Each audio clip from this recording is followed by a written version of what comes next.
All right, so before I touch segments, can I just indicate that the $6.7 billion that was quoted in the headline on that press release includes some of our instruments or disaster risk financing instruments that were in place. So the 6.7 is not all additional to what we already had in place. So approximately 3 billion of the six, no, that's not right. 3.6, right. Approximately 3.6 billion is proposed new loans to come from the named institutions. That's the CDB, the IDB, the IMF, World Bank, and CAF, for a total of approximately 3.6. They are also proposing to mobilize private investments to the tune of 2.4 billion. And that would represent the new amounts. The rest is our instruments. The rest you had told us about at the last sitting of the PAAC. Sorry? The rest you had itemized at the last Yes. sitting of the PAAC. Yes. All right. So that the 0.7. Yeah, the 0.7 was from the cat Okay. bond, the CREEF, the All right. So if I can contingency. focus on the 2.4, could you explain what is meant by mobilizing investment? Is that a loan Love is why you coming to the government to unlend, or is that a loan directly to Right, so private sector? That's would be primarily the IMF, the World Bank and the IDB, private sector arms, who generally mobilize money from the private sector in order to lend to the private sector of the country. So is private to private. Private to private. So that 2.4 billion have not been secured. No. So what has been secured is the 3.6 billion and the money from the insurance. In terms of on the government side, that is what is. Okay, so the headline would have been misleading to say 6.7 billion secured.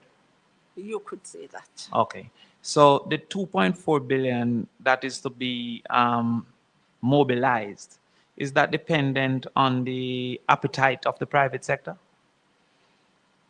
for borrowing? All right, so I don't have all of those details, so Okay. I would not be able to address it. All right, the 3.6 billion, do we know of the interest rate that is being applied to the 3.6 billion? No, this is across four or five different institutions. So at this time, we would not be able to indicate. Understood.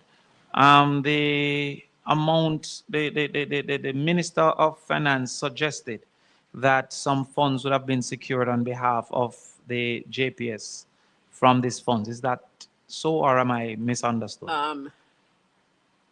That's not a correct representation Okay. of what she indicated. Can you clear that up for me, please? She indicated that the multilaterals could now potentially loan JPS some funds, not that it had already been. Oh, so the 2.4 billion JPS could apply if it so decides, I don't know if it's in that 2.4 billion. or any other funds that are available. Would therefore the JPS have to qualify under the terms that would have existed? Cannot answer any of those detailed questions, sir. I'm sorry. All right. Have you any information about the loan to JPS itself from the government, the 150 million or 23 billion Jamaican? That negotiation is underway. So that has not been closed as yet? It's not closed. And no interest rate or anything have been identified? The minister did speak to something yesterday. Can you remind me if you know what the interest rate is? 5.5. 5.5%. Okay. Make sure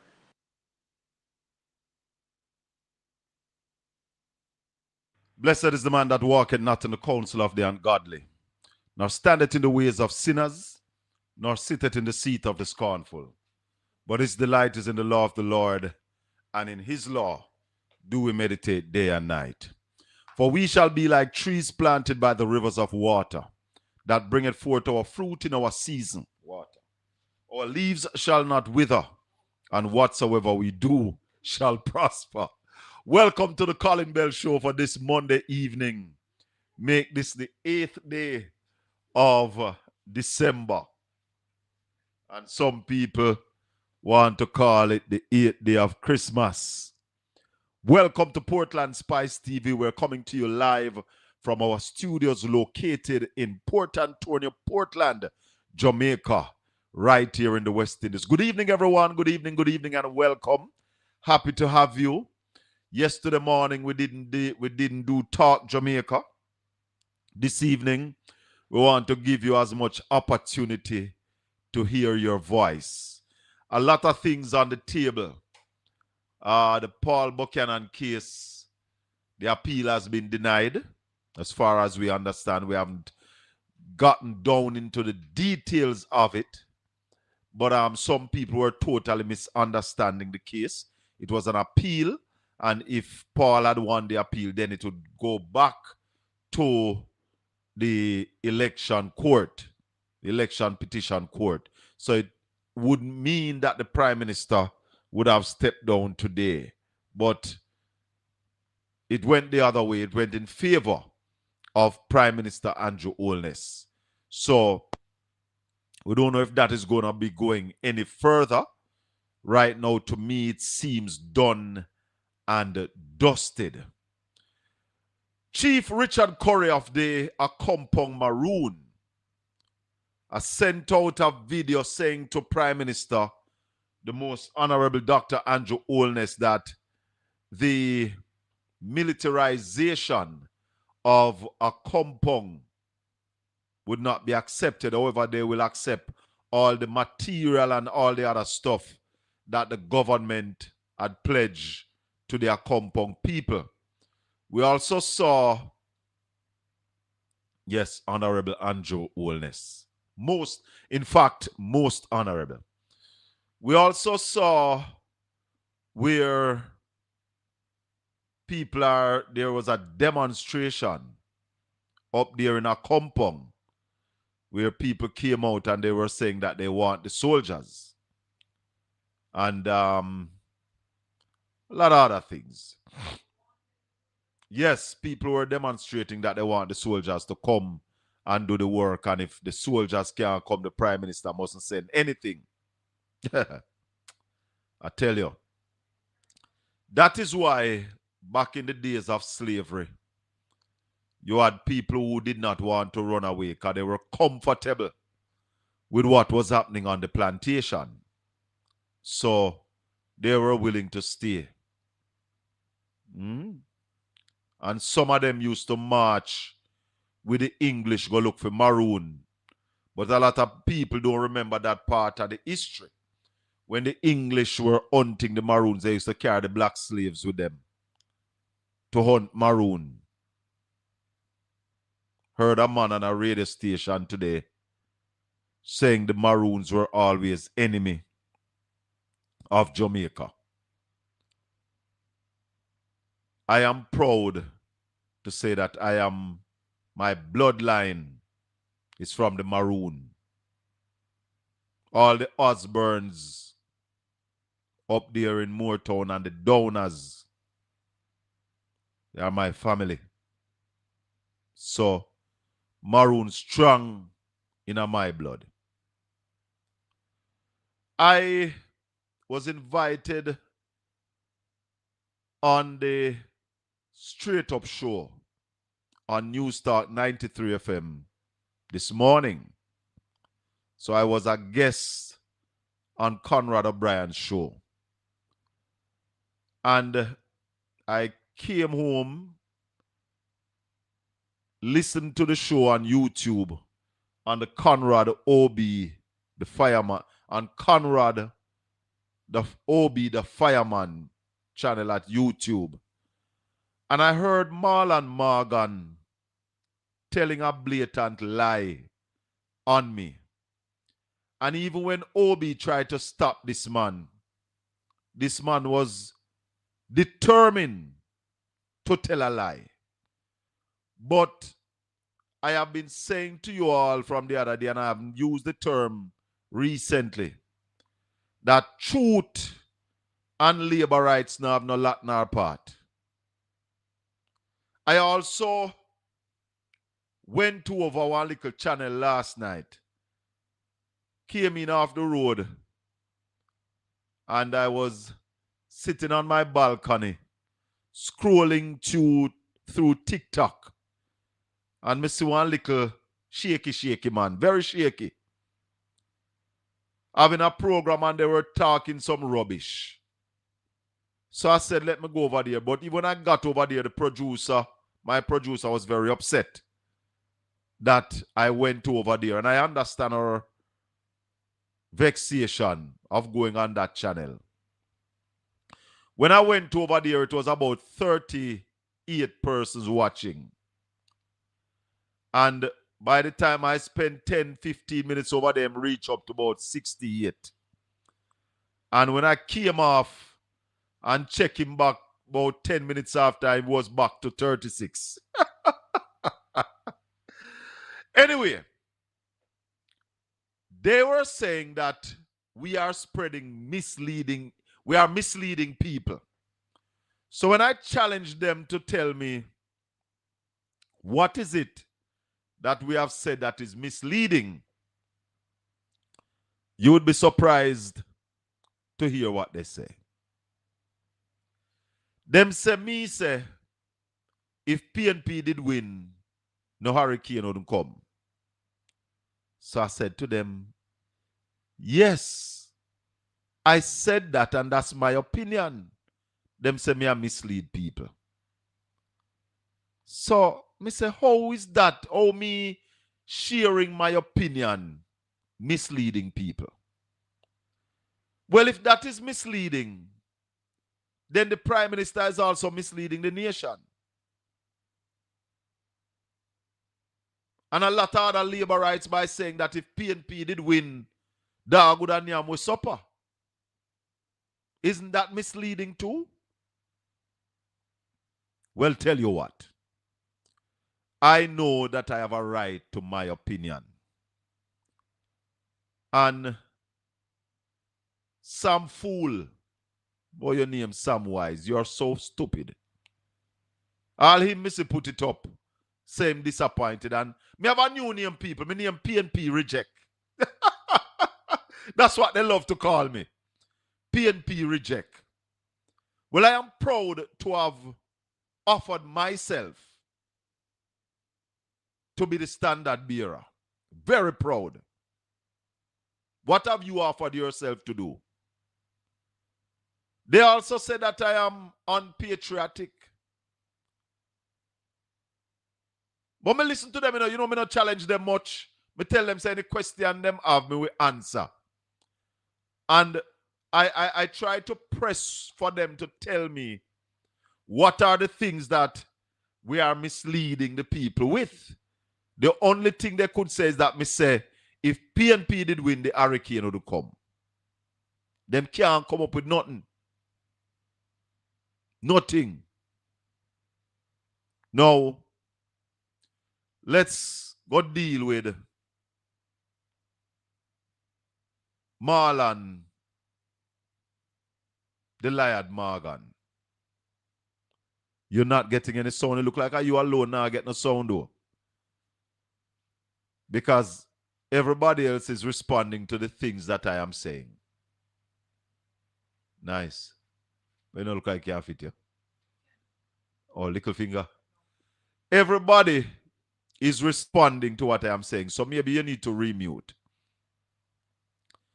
Talk about Mark Golding. So we have a fool in the chat room. Somebody said the sound is very crisp and clear. Thank you. So let's deal with Marlon the Liard Morgan. Marlon the Liard Morgan. I even sent it to him, I said, don't tell a lie for me. Let's listen to what Marlon said Me say first. Complete. The answer to that is no. Because contrary to what Colin is suggesting, that the authorities could go to a place like Melia or Trelawney Multipurpose Stadium where they have everybody in one place and just do the assessment. The assessment is not No, just the interview.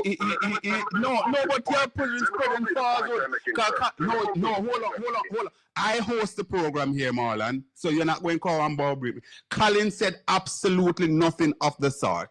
He asked a question. I was listening to the discussion a while ago. He asked a question, and then he went on to indicate that if the government had people in a consolidated space, it would make the impact assessment in terms of gleaning information from people easier. Now, that may well be so, but the substantive point because it's an opportunity that the government miss and continue to have. Hold on. Because it's an opportunity that the government miss and continue to have the people. You don't even understand the point I'm going on to I am saying in the next 10 seconds. Go ahead. In the next 10 seconds, I'm going on to complete the point I'm making. Go ahead. What the Ministry of Labour and Social Security is doing through its JAH Dynaform, which is the Jamaica Household Damage Impact and Needs Assessment Form, what they're doing is not only collecting data, sir, they are verifying information in terms of households. So people will show them, I have some house did there, I have some where live, and see the sir, it mash up, see the sir, this blow, see the sheet, I think them say, sir, and see the lumber, sir, and other people can verify the information. So as a result of that, Charmian, the single mother with 3 children who lived at this place where Marlon. And them will live. Yes, Marlon, hold on, fine. And I'm going to leave it now. But let me ask you a question. As a result of that, it is okay in your mind for the government not to move with any form of alacrity and still have young... Hold on, please. And still have young children, mothers, elderly, and so on out there to the winds and fancy of the winds and fancy of the elements, and those who are in hold on, and those who are in shelters, they are basically asked to be removed unceremoniously and fined. Family member for go stay with who their family members as well have basically been discombobulated. The government has fallen down on the job 5 going 6 weeks after Hurricane Melissa. You asserted a while ago that the government has not been moving with alacrity, and nothing could be further from the truth, because the post-Hurricane Melissa response, Mr. O'Brien, has a number of phases, some of which overlap. What do I mean by that? A, you treat with immediate relief. So, you heard the man say that we should have put the people in a Braco and Trelawney Multipurpose Stadium and we will be able to do the assessment. As OB correctly stated, I said no such thing. Nothing like that. So, I just want to play about the first part because that's the substantive part.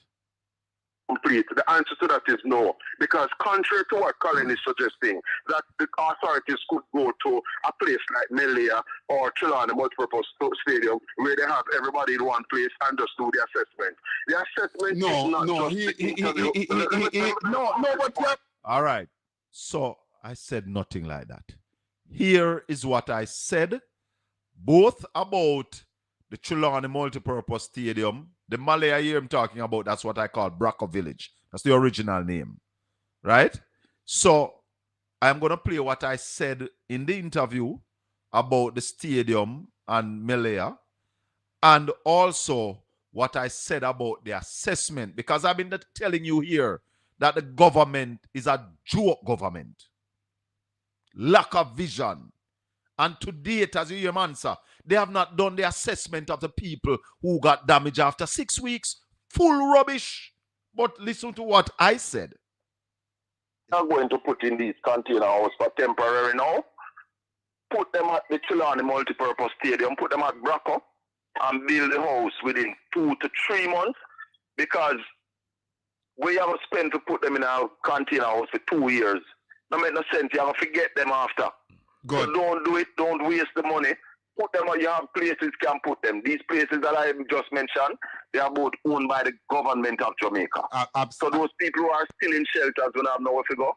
Trelawny Multipurpose Stadium, Bracco Village. Absolutely, Colin. And as we close, you know, this morning in my Conrad's take, I don't know if you listened to me, and I was saying that the voice of Portia Lucretia Simpson, the most honorable former Prime Minister of Jamaica, was ricocheting in my head all weekend. And those two words were wicked and uncaring. I'm saying that is how Portia would be describing the situation so far, Colin. Can you imagine? Yes. After 6 weeks, we have not seen any semblance of the government moving in any shape or form. One of the questions, there are two questions I'd love to ask the government.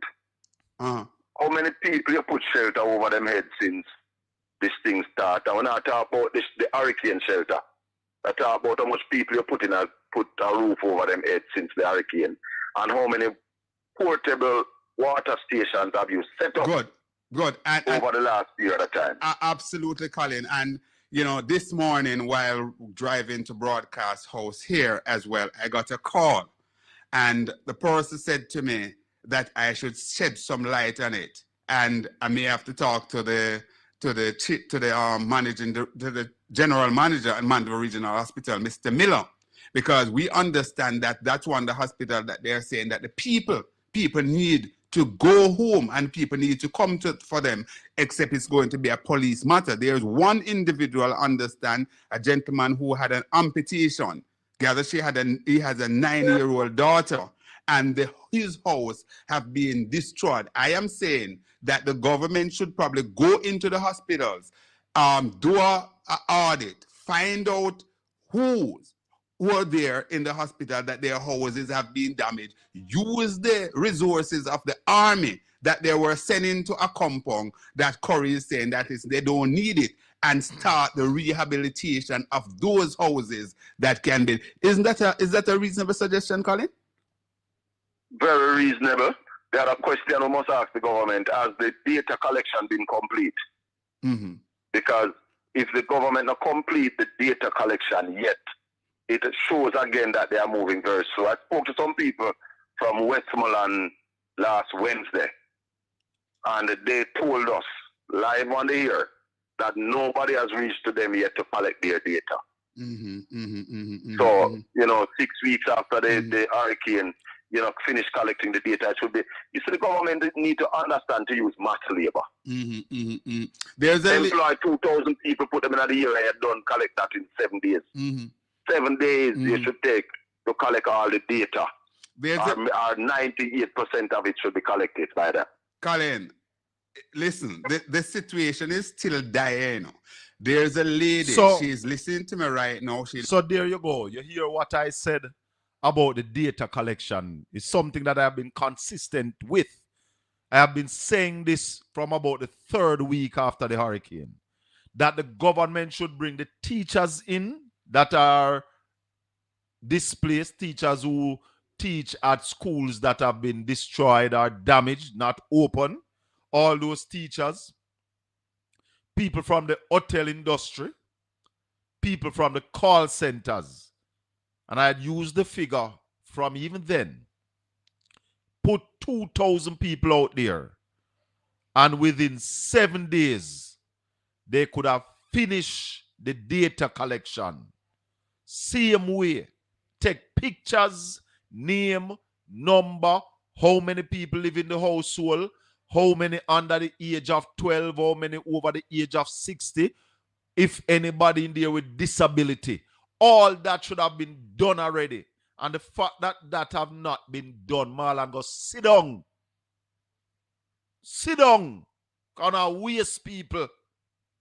Lack vision. 6 weeks after the hurricane, you have not finished collecting the data. Oh, come on. I'm not patting myself on the back about now do well. Do well in a full book. Do well in a phone book. You forget that there was a saying that said, there is a saying that says self-praise is no recommendation. The government is praising themselves, walk around, puffing up their chests and talking about them do well, while admitting that for the first couple of days they were fumbling. You're still fumbling. How can you have half of the country when a really damaged bad? Yeah? And then you have so many people down the west who lose them work, and you lost an opportunity to put money in them pocket. You should have get them out there. 2,000 of them. Put them in the communities. Do the assessment. And that's why the government can't move. Because to date, the government has not completed the assessment of how many people get damaged, what level of damage. Not set of jokers. But I understand, because if you can't listen a radio show, if you can't listen a radio show and get it accurate, then how you deal with complex situation. Now I understand why you can't deal with the aftermath of the hurricane. Poor incompetence. And all when Obia tried tell him, say I know that me say, he wants to push his narrative in a digital age, Marlon Morgan. I'm so disappointed with you. Disappointed.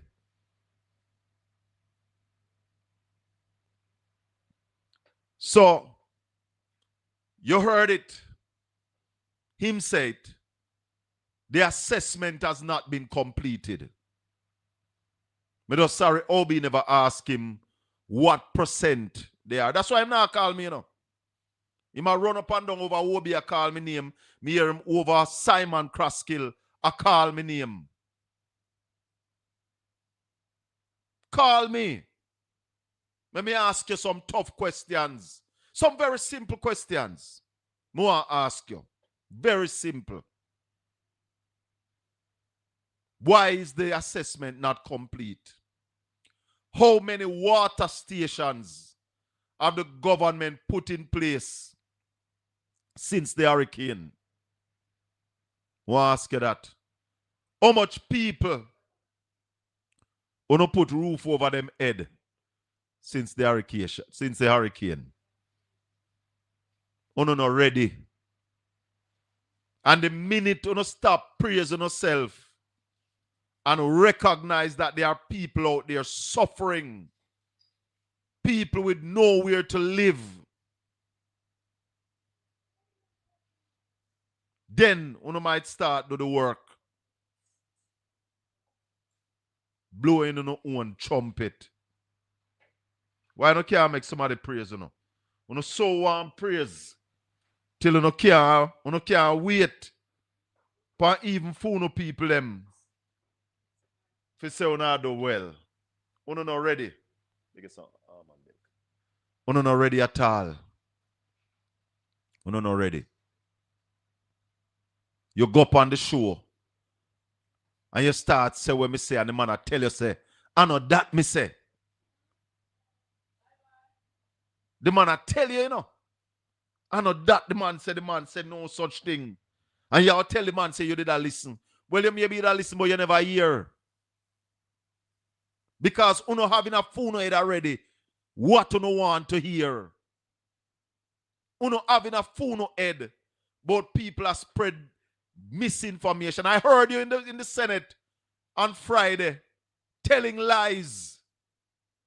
Lambert Brown had to take you to school talking about fiscal discipline start under Bruce Golding. That was the time when we got expelled from the multilaterals. You need to tell your party leader that, because him not understand either.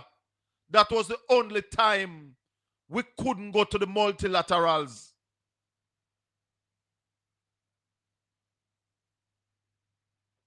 Contrary to what Colin is suggesting, that the authorities could go to a place like Melia or Trelawny Multipurpose Stadium where they have everybody in one place and just do the assessment. The assessment is not no, just but you're spreading forward. No, hold on. I host the program here, Marlon. So you're not. Hold on there, Obi. You hear arrogance? You hear arrogance personified? Eh? Wrong and strong. Me say, the people them were still in the shelter. You must take them out of the shelters. Take them out of the schoolroom. Carry them to Braco village where you call Melia. Put the elders and the single mothers with children at Melia.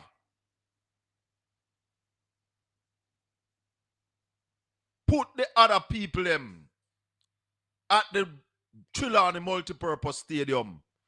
Retrofit it. Put them in there. And those people that you are housing that way, you build them house first. That's what me say. But you can't, I know that you want to hear. You can't find nothing for jump on, so not ready to tell peer lie. Listen him again. Complete. The answer to that is no. Because contrary to what Colin is suggesting, that the authorities could go to a place like Melia or Trelawney Multipurpose Stadium where they have everybody in one place and just do the assessment. Me never said that. No, but you're spreading forward. No, hold on. Never said that, Marlon Morgan. You hear what me say? Listen. I'm going to put in these container house for temporary now. So me say the people them won't go put in a container house. No buy none. Don't buy no container house. I want a friend them who don't want to get rich. Who not get to import the container house. A scrape no plan for scrape like on a scrape off of the bus them. Rob no plan for rob the country. That's what I am saying. So no need to go buy no container house and squander foreign exchange. Because this is a government of squander. Squander will continue to squander taxpayers' money. This government. And challenge me upon that. Anybody want to come? I can show you the billions, hundreds of billions have been squandered by the Andrew Holness-led administration. Hundreds of billions. I hope I am this. Hello, good afternoon. Welcome to the Colin Bell Show. Good afternoon, sir. Welcome. There's a matter I want to discuss with you, and that is topical in the news media now, and that is the issue of Chief Curry not accepting the aid from the government by way of the Jamaica Defense Force. And that's hold on, and that's not a correct statement. Hold on, caller. Yes. That is sir. not a correct statement you have made. Could you let me finish my answer? No. You said that the chief did not accept the aid from the government. That is not true. No, that's not what I said. I said the nature. I said the nature of my discussion is concerning the chief rejecting the offer to have the JDF.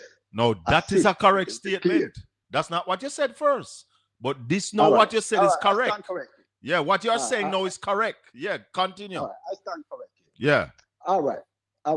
So, on what basis the Chief Curry or the Maroons from Akompong are making it abundantly clear that a harm of the state is not permitted to be on a property in Jamaica? What's the legal basis for that? He has not said that he did not say that they are not permitted.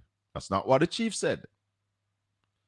The Prime Minister went down to Akompong, made an offer of material and other stuff, and also offer that the JDF would come in to help to construct or reconstruct some of the roofs. Chief Curry is saying that we will accept all the other stuff, but we don't need the JDF. We have the manpower, can do the work. That's my understanding. All right. I saw where there is a divide where some people are saying they need the help, and some and as a result, it begs the question: why? What is the reason why the council, as Chief Corey stated in his video, Yes, is not keen on having the JDF there? all right. I don't know how much you know about the Maroon history and how much you understand the Maroons. Now, let me make it clear that I don't see Akompong as a sovereign state in Jamaica. I don't. So let me make that clear. However, the Maroons have a special place in our history as an indigenous people, as people who fought for our freedom and people who resist slavery. Yeah? Like I told Conrad today, and I think I said it on Saturday, that the Maroons were never slaves, because slavery is also a state of mind. And from the Maroons were brought here, they never intend to be slaves. They never had it in their minds that they were slaves. So therefore, as the first chance them get to take with themselves off of the plantation, that is what they did. Now, with the Maroons, and remember this, the Maroons are the only persons in Jamaica who got reparation from the English. Were you aware of that? No, I was not aware of that. What I'm aware of is the Maroons who signed a treaty to recapture slaves to return them back to the British. Return them back is the same, to return them to the British. Well, So, I stand correct. When you say return back is you call it. I stand correct. You're repeating yourself. Correct. Anyway, yes, I stand corrected. Anyway, now when you are in a war with somebody and you decide to call off the war and have a peace treaty, wouldn't it be fair to say that each side have to get something? All right, let me ask you a question. Wouldn't it be? Yeah, but it's a treaty. Now, bear this in mind. The Maroons were coming from a place where they saw themselves as being slaves. No, and now they get an opportunity. We never see ourselves as being a slave. And I'm saying that was the situation. That was the situation with the Maroons. No. The Maroons were slaves. The Maroons were enslaved. That's what I'm talking about. There's a difference in that from being a slave. Because when you're when you accept that you're a slave, that is when you're a slave because you're mine. That's why Bob said, emancipate yourself from mental slavery, because a lot of Jamaicans right now, as we speak, are still slaves. The Maroons were never slaves. The Maroons, if you look at the history, the Maroons were slaves. No, There's sir. No question about that. No, There's sir. Semantics about that. No, sir. The Maroons were slaves. No, However, sir. after the Maroons broke away, the Maroons then signed a treaty with the government. It's not just after the breakaway. With the British. It's not just after the breakaway, you know. It was after war and rumors of war. Yeah, whatever it was. But they but were you see, caller, but you see, we are in a public space. And we can't make it sound like as the Maroons ran away, they signed a peace treaty. I never saw it. A whole heap of war they fought. They fought wars. Whole heap of English lost life. Whole heap of Maroon lost life.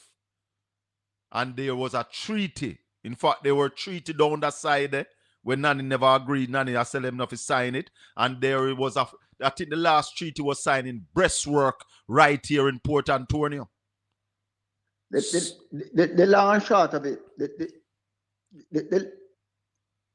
long and short of it, Mr. Bell, the Maroons were a bunch of traitors. That's the long and short. I don't accept that. And that's okay. We can disagree on that. But I am going back to the situation with Mr. Corey. I'm going back to the situation with Mr. Curry. The fact that Mr. Curry has aligned himself with the People's National Party, the fact that Mr. Curry has presented himself or present the notion that the Maroon, a compound, is a sovereign state within Jamaica. And as I said earlier, I don't agree with that. I know, but I'm saying that's the posture he presents. No, I'm asking the question: I'm asking the question, sir. Should the government forcefully make by having a dialogue with Mr. I am for dialogue. Having a dialogue with Mr.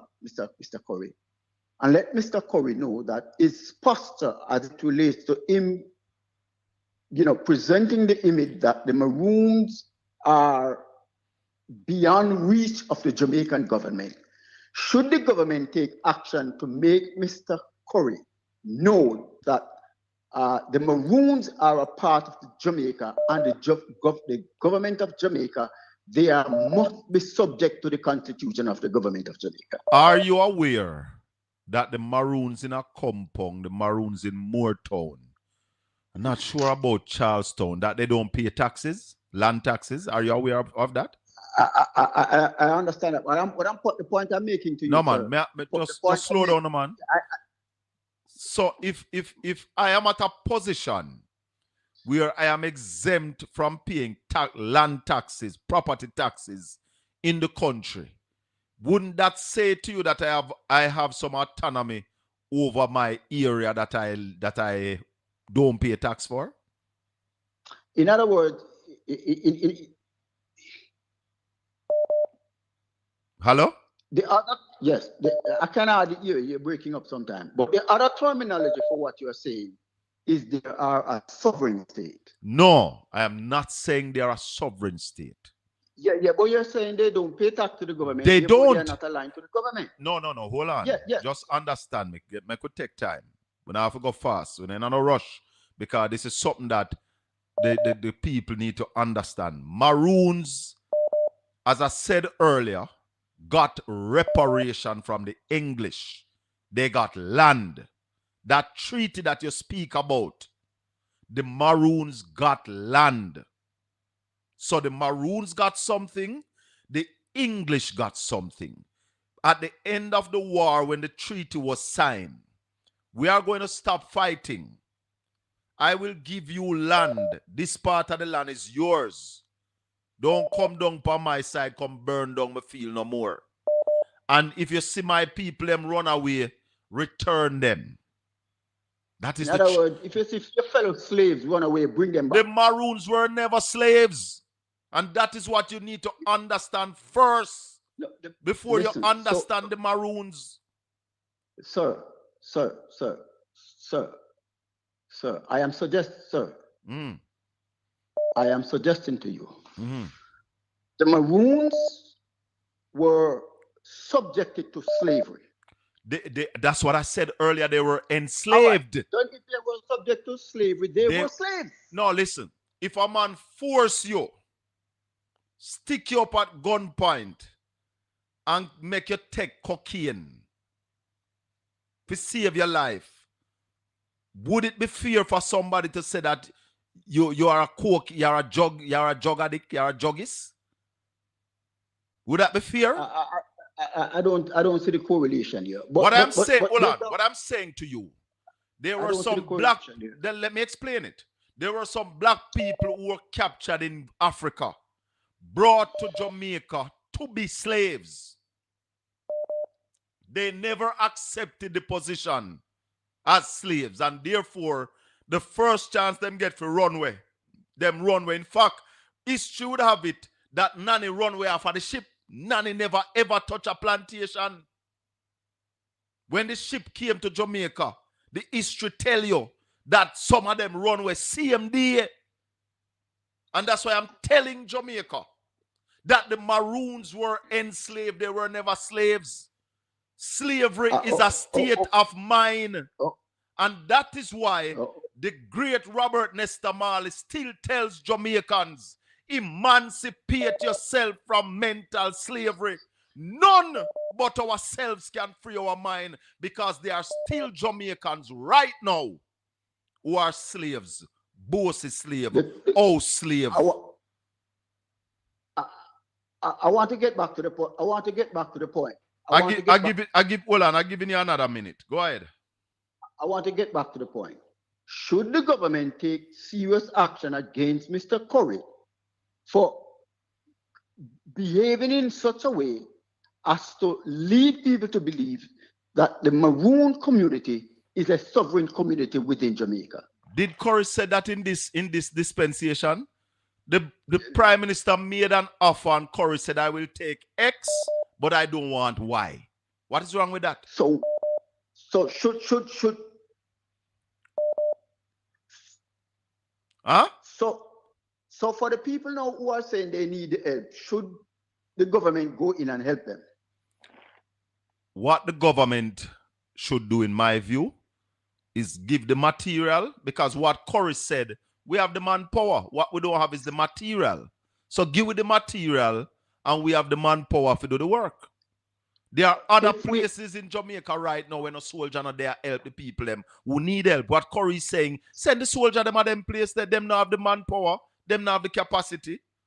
So what Curry is doing is freeing up some of the country's resources that was offered to him. Him say, give me the material. We don't have material. We want material, but we have manpower.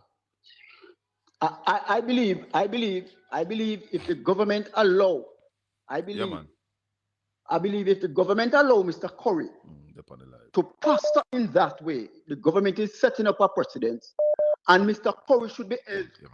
Mr. Curry should be held responsible for what? For that question. For what? I believe the government should take.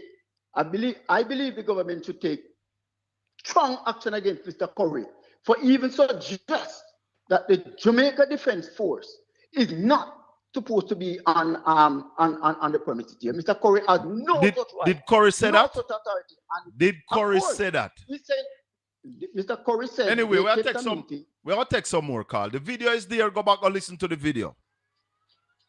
I have listened to it several times. All right, my brother. Give thanks. We have to take some more, Carl. 14 minutes may have your hand for. Bless up.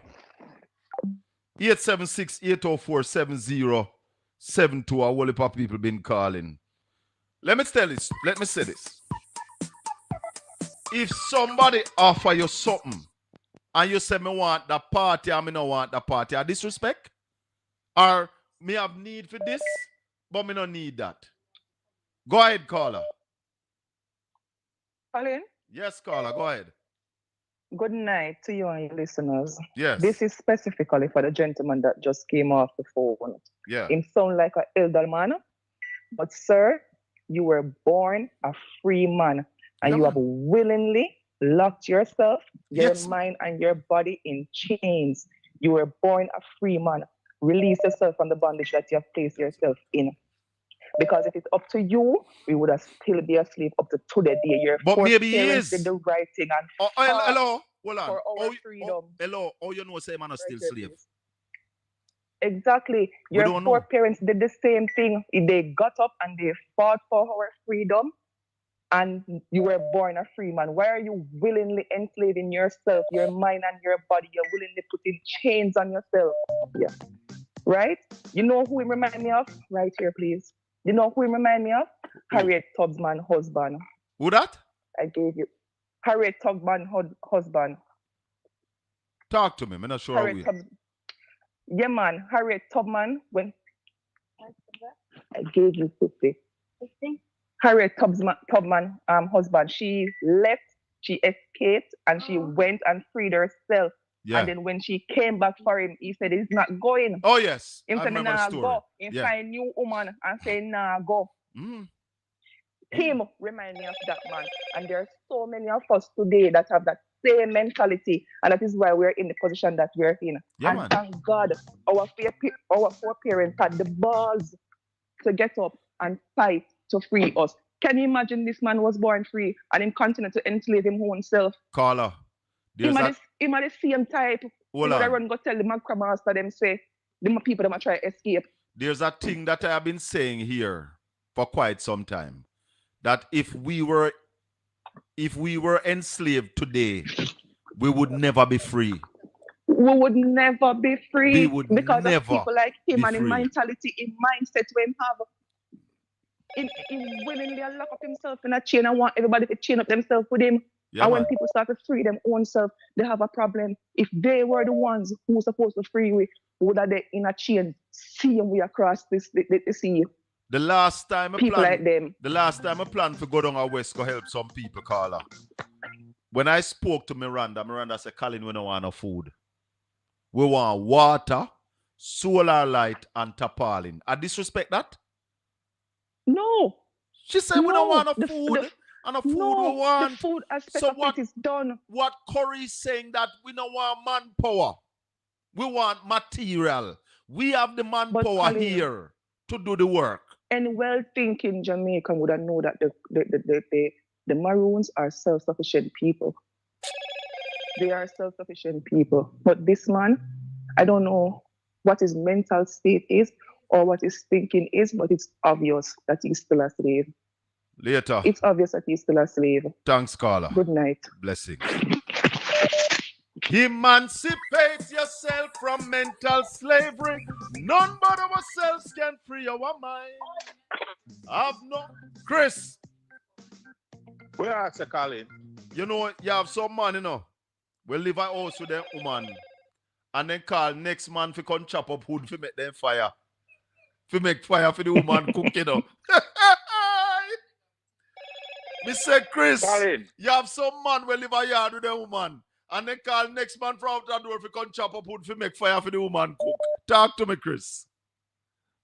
Colin, you keep making a point and him seems not to be able to grasp it. There's a difference between enslavement and being a slave. Yes. An enslaved person is not necessarily a slave. No. And a physical enslavement is not the same as mental enslavement. And believe you me, Colin, we have seen in this country a whole heap of black people that used to go and tell the slave master, say, hey, listen, them going to plan a revolt.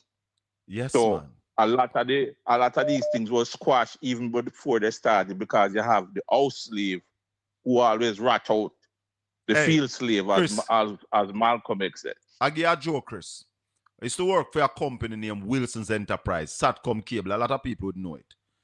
And when Satcom Cable was the only cable company in Portland, in Port Antonio, actually. And one of the time, everybody a quarrel about the pay. So me call a brethren and say, all right, we need a union. And the whole of our work with the company agree, say, we are going to get a union to come in.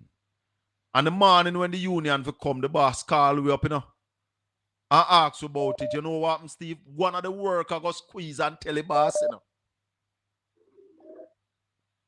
Yeah, man. It's a regular thing that Colin amongst us because this is why we struggle so much in the pyramid. We're at the bottom because everybody can come and divide us. But Colin, what I wanted to say is that Andrew Holness is the one who turned that relationship between Corey toxic. If you remember, he tried to go in forcefully into the Dranko Mountain and Corey pushed back on him. And after that, he had this confrontational relationship with this man. And was determined to break him. I remember saying called meetings with the other Maroon chief them and did not invite Corey. Exactly, you remember because that? he wanted access to mine. And that man stood up to him and saved the water mining table in for the cockpit country. Yes. Yes, that's where. And why would I let a man like that bring security forces on my land, knowing that him have an animus towards me and my people? I wouldn't trust him either. For sure, I said the caller now understand because what I was trying to explain. Maroons don't pay property tax in Jamaica. The Moortown people don't pay property tax because those lands were given to them by the English. That is what they got out of the treaty. That is reparation, land reparation. The Maroons got that. So they must have a little autonomy over the place where them there. Of course, but listen, if you have to go back to the genesis of why Corey don't trust Holness. He doesn't trust Holness because Holness was the one who inflamed this whole thing. And I wouldn't trust him either if I was Corey. The man is, he has an underhanded way to do things. You know, you cannot trust him. So Curry have a right to say, if you want to give us the material, we'll accept it, but we don't necessarily want the army on the land. It's a backdoor deal him want with the man to come in and usurp the man rule. But Chris, you know, if you offer me something, I have a right to refuse or to accept. I also have the right to accept what part I need and what part I don't need. And if you're offering me something that I don't need that other people need, why should I take it? Exactly, and if him don't want to offer any part of it, him can go about him business and leave the people them alone. He's the one, as I keep going back to this whole thing, that started this conflict with these people. That wasn't necessary. Exactly. Sir. Okay? So that's why the guy is suspicious. I think Curry's just suspicious of his motive. That's of course. And that's natural. Of course. Of course. And if you don't need the army, why you should accept them? Laziness for stop. The man said we have people here that can do the work. We need the material, but we don't need the manpower. By the way, Colin, if he does that, him taking food out of him own people mouth, he need the job. So why would he bring in the army to do it free when him can take the thing and create jobs up there for him people? That is crazy. Little more, Chris. Thanks for the call. All right, my friend. Yeah.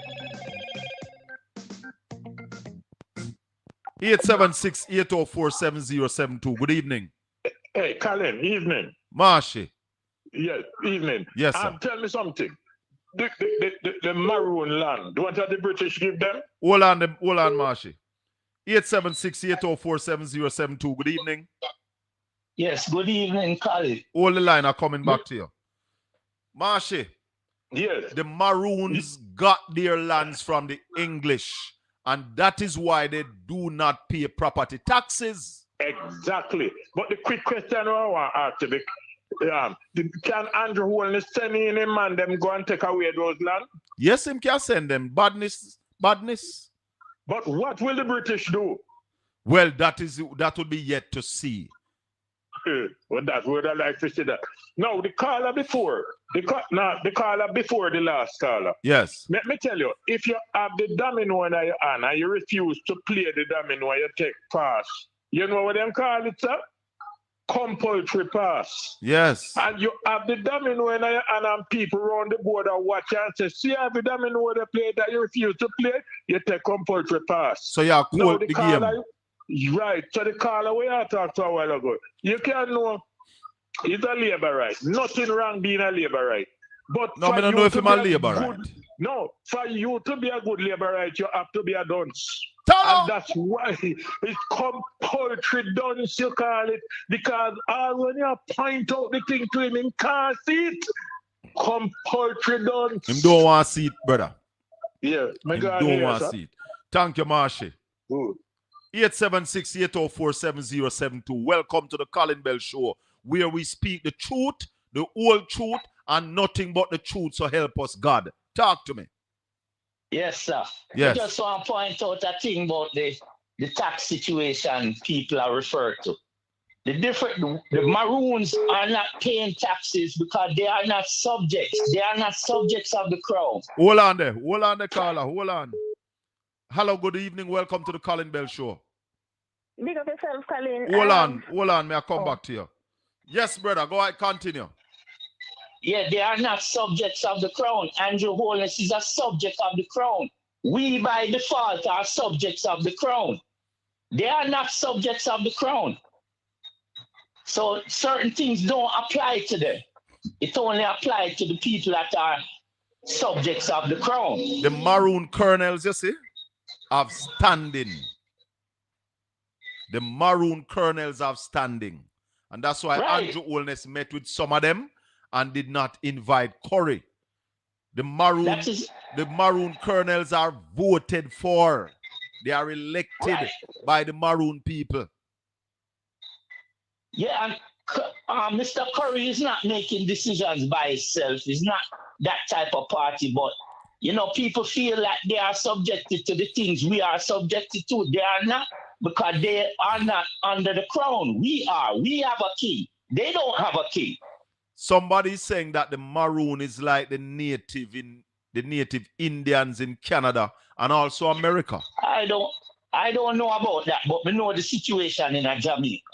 The head of state is the monarch. For Andrew Holness to make a law, it have to go to the Governor General, and the Governor General has to bring that to the Crown. Yeah. We as Jamaicans don't really petition the king, so we don't really know where he stands other than them still kind of deal with we like a pirate colony, like them, them kind of, the way how the government found it down here, it's like a Captain Morgan thing. Yeah. So it's like, it's all these loopholes for them to be criminal. I remember, when the Crown had it, this was the pirates' paradise. This was like a pirate island. It was. So I don't know, but I just pointing out that fact that they are not subjects of the Crown. All right. The PNP and the JLP, the official title for them for the PNP is His Majesty's Loyal Opposition People's National Party. Yes. Jamaica Labour Party is His Majesty's Loyal Government, the Jamaican Labour Party. CM sir. Or His Majesty's Government. CM sir. They just can't take Crown land. You will never find them disrespecting the Crown. When people think the government sell beaches, no, the beaches are Crown land. I think it's leased, but they cannot touch Crown land. The Crown still has us away, like you're telling them they enslaved. But no people know and believe that. Them still say we really have our independence when we don't. The Maroons were never slaves, my brother. Thanks for the call, they though. were Yeah? never slaves. Thank they you. were never slaves. Thank they you. They were never slaves. All right, brother, big up yourself. Blessings. Welcome to the Colin Bell Show. Good evening. Big up yourself, Colin. I have 2 questions and 2 comments. Go right ahead. All right, so the first question is, I want the people, like the caller who called, the first caller, the gentleman. Yes. I want to ask him if he ever see slave anywhere assigned no contract with no colonial master. The Maroons. Listen, history tells us that the day did ship land at Jamaica, Nanny Runway. Yeah? Right. And slaves cannot sign contract. Nobody can. Hold on. You're not going to no contract with no slave. Don't move, caller. Hold on for me. Hold on. Hello, good evening. Hello, my back. Hold the line. I'm coming back to you. Right. So whether you term it contract or treaty, Yes. a slave cannot enter into those kind of negotiations. Not at all. And that resulted in what it resulted in. And the second question is, as it relates to Curry wanting the aid and not the military support, what if America were to say to Jamaica, we're sending you all this aid, we are sending army too? Would we agree with that? Yes, we would. Well, most of them would. The one them who oppose Curry said they would. Yeah, man. And members of the American Armed Forces are here. But Wow. the government could refuse. Guyana said to us that we're sending some members of our armed force to help put on some roof. The government could have said, nah, man, it's all right. We have manpower, send the material. Good. But the government choose to accept.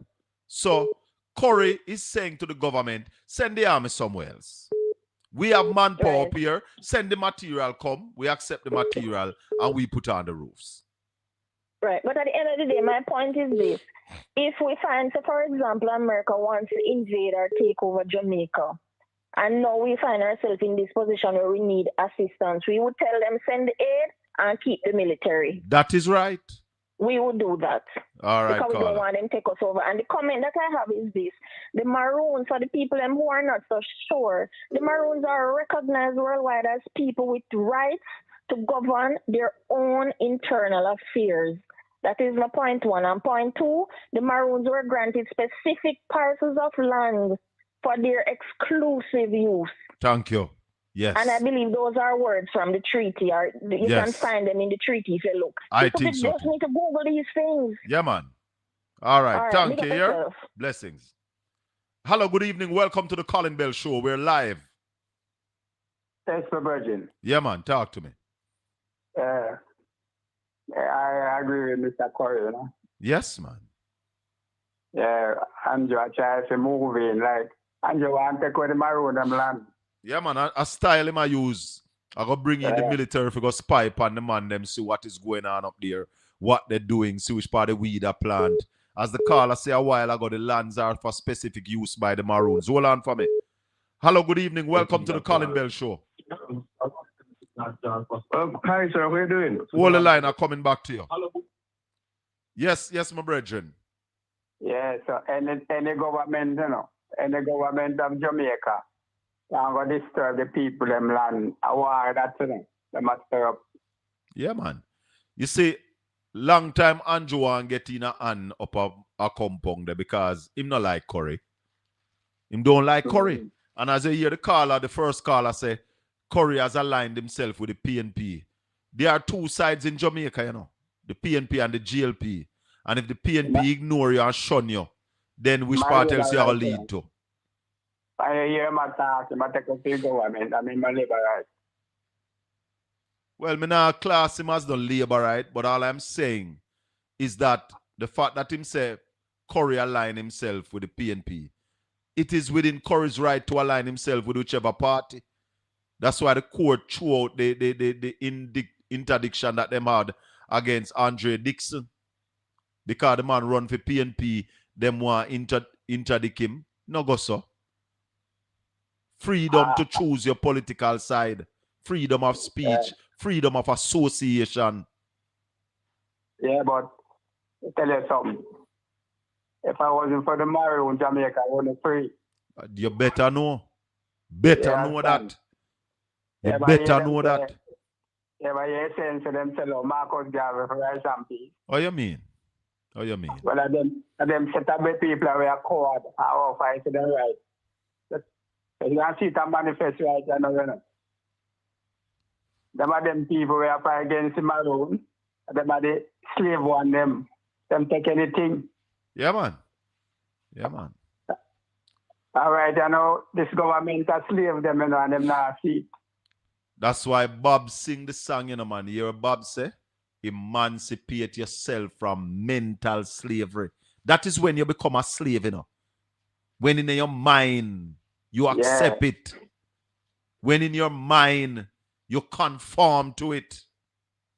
Yeah? The Maroons never conform to slavery. Never accept it. People call them runaway slaves. They are not runaway slaves. No. They are people who never decided to be slaves. The slave master intended on enslaving them. The real Maroon, I have the guts to fight and fight for your right. All right, sir. Big up. You understand? The rest of them, are coward, Yes, man. Major cowards, them. And them are sell out. Coward like dog. Yeah, but yeah, some of them say, if British should have rule now. Yes, man. Me hear that from Jamaica. And I'll radio then say that. So we should have still under British rule. Then and that is why the GLP don't want to give up the Privy Council. Right. Bless up, my brother. One love. Big up yourself, my Leave it right there. 876-804-7072. Good evening. Good evening. We're going to talk to Conrad O'Brien Littlemore. Talk to me. Turn off the instrument in the background. Yeah, man, you're live, but if you listen to the TV, it's going to throw you off. Go ahead now. Yeah, we just pause it still. Yeah, man. But just want to show some information out there where we are agreeing to some stuff where they're really factual. Me, a man just said a while ago, if it was for the Maroons, we wouldn't free. Yeah. That's a misinformation. If you inform the call of them, brother. So, where you say the Maroons don't have nothing to do with the freedom? That's a question. In the contract that the Maroons signed with the British, what was included in that contract? One of the things that was, I'll tell you two things. The Maroon get some land, and the Maroon was also supposed to return slaves that are running away from the plantation. Yes, brother. Mm-hmm. So how that help free we? How much? When how much? Them, hold on, now. How much plantation? Come from our side. Come on, man. You need hold to on. educate the call of them. No, man. We are going to educate you this evening. How much people did You the can't Maroon? educate me. How much I'm people more did the educated Maroon? than you are. You can't educate me about nothing. How much people First did of the all, Maroon return? First of all, No, how man. far May I the ask you history a of the Maroon question? go? May I How ask? far back you can go with the history of the Maroon? May I ask you a How far back question? you can go with the history of the Maroon? May I ask you a question? How many slaves did the Go Maroons ahead, return? You had the figure there? You know? May I ask you?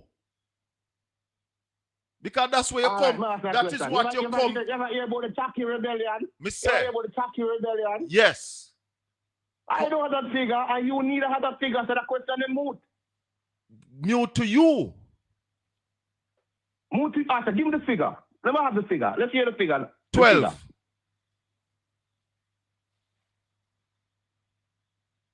Yeah, I'm waiting to hear the figure. 12. 1 dozen. 12. Where you getting from? 1 dozen. I thought, listen. How many plantations did the Maroon burn? How many plantations did several. The Maroons burn several plantations? Isn't that one of the reasons why the English decided to quit? Because it was no longer feasible to have these plantations in Jamaica being constantly attacked and burned by the Maroons. Listen. Is that a fact, You're sir? right, you know. I agree. Listen. Is I that agree a with fact? you know. It is a fact. Okay, all right. But what I am saying is, them draw with themselves and then draw themselves, and slavery continued. Yeah, but right. And if you know the history, the Maroons developed from the Spanish days. It's not since the English. The Maroons helped the English run out the Spanish 1655. 1655 under Admiral Penn and General Venables when the English captured Jamaica from the Spanish. Is that a fact? Yeah. Admiral Penn and General Venables led that attack on Jamaica? I tell you the history, you know. You never tell me no name. I tell you who lead the attack. The Maroons were in existence more than 200 years before that. Where the Maroons came from, sir? The Spanish bring them come. They started with escape from a Spanish slave, and them help the English to defeat the Spanish. When I just know. I think the English. But brother, with the war with Jamaica, with Spain and England. You don't think the Maroon fight at the war there? No, I don't know that. Oh, okay. I'm gonna ask. I tell you. Yes. I know you may laugh, Papa. It's something in the chat room that me laugh. Sorry. No, man. No, that's why I make it clear to you. I know you may. The Maroons were in existence from before the British arrived. No, it's something in the chat room. Somebody writes something in the chat room like that totally cracked me up. Yeah, something stupid. Them don't know. Them must talk rubbish. No, man, you don't know what the person writes, so not do that. No, try. No, try guess what the person writes. The agreement there. You know about the Taki Rebellion? I know about the Taki Rebellion in what? 1760. How we lose that? Oh, we lose that? No, I'm saying Maroon them assist English to capture the Virgin. They said that. Hold on a little bit. They said that a Maroon shoot Taki with a musket, one shot. I which part of Maroon they learn for shoot, sir? That's what the history said, don't? I don't know what the man name. I mean, I forgot about to read a book there. No? But the history said. I'm sure I said it is. And the Maroon shoot Taki. Them help the British to keep with slavery. I don't agree with that. So, well, that is as a fact, they state because they sign agreement to keep with slavery. So if you don't agree with that, it's your business. Hold on. But it is a fact. Hold on a little bit. They signed an agreement to keep with slavery. No, they didn't sign that agreement. No. That figure there, incredible. No. Yes, The Maroon and the English. No, Hold on. agreement to keep it a favorite. Listen, no. No. Listen, they did not sign an agreement to keep it a favorite. No, they did not. The Maroon Okay. signed a treaty with the English after several war with the English. And remember now, the English had guns. Yeah? The English had guns a lot. The Maroon never really have guns like that. And the Maroon used their skill and ingenuity to keep the English at bay. So when the time come for the treaty, you know, things that the Maroon would have to give up something. You think the Maroon could have said, yo, we not give you nothing? What the English got. I give your brother. I give you if you them to join with the man then. No, but you're gonna join with people. Why didn't the English agree to sign in that treaty? Because them see them couldn't win the war. Brother, you're gonna join with hold on a little bit, man. You're gonna join with a man who willing to be a slave and no one run when no one left. Why they all of them slave there? When the war between the Maroon, hold on. Are you aware? Hold on a little bit. Hold on. No. Hold on, man. Hold on. Are you aware that when the war between the Maroon and the English was going on, there were slaves that used to be in the English army hunting the Maroons? Are you aware of that? Then why you need to sign an agreement? Return a man who don't want left. Then if you are war, you think you want war every day, your people are dead, and the English come to a treaty, why you wouldn't sign the treaty? Because history is skewed. Your history skewed. Right? You see, let me tell you something. Who write this history where you read? This issue where, hold on, this history that you're reading, who write it? Is a fact. Who write it? Who write it? Who write? You ever read the treaty yet? Clinton v. Black? Clinton, hold on. Is Clinton v. Black the man who write the history where you read? Who write it? Yeah, who write the history where you read? Who write it? Yes, the history books that you read. Who write them? Who write the history you read? I am not reading from their history. I have been schooled by the Maroons. No, me sit down at the foot of the Maroon them and school by them. Me read the one where they write. You see the history where the white man write?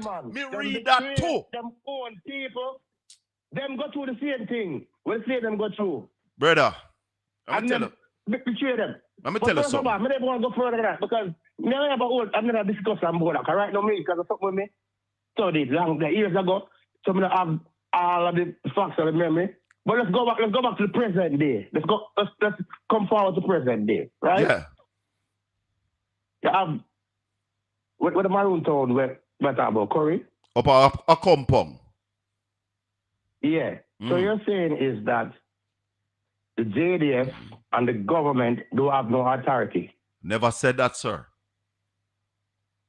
I never said that. I never said they don't have. Not confused me now. Not confused me now. But remember, see, I'm here talk to you know. And what sovereign mean? What sovereign mean? Hold on. I don't know if you were listening to the program from the beginning. When I said I don't believe that a compound is a sovereign state, I don't agree with that. So, remember, say, I'm here talk to me. Now, you talk to me about what your next man say. So, me no believe, say, a compound is a sovereign state within Jamaica. No, that's not my view. But my view is that the Maroons are indigenous people. Their lands were granted to them in the treaty by the British. Hence, the Maroons in Jamaica don't pay property taxes. Therefore, so the Maroons alone sovereign. So the Maroons alone is indigenous to Jamaica. I never said they are alone. I said that they are indigenous people. They are alone though when it comes. Indigenous people outside space there. You must listen, you know. Me never said the Maroon alone. Me never said them alone indigenous. But are the Maroon alone no pay property tax at Jamaica. No other group no have that right or authority. The Maroon alone have that. Government honor the British agreement. And the British gave the Maroon land as reparation. so they don't pay taxes. So therefore, they have some autonomy. Not that they are sovereign, but they have some autonomy because they have the colonel, all the Maroon colonels are elected by the people who are Maroons who live in their areas. So they have some autonomy. And that's why the Prime Minister went and met with Curry. If Curry never had no standing, the Prime Minister wouldn't go meet with him.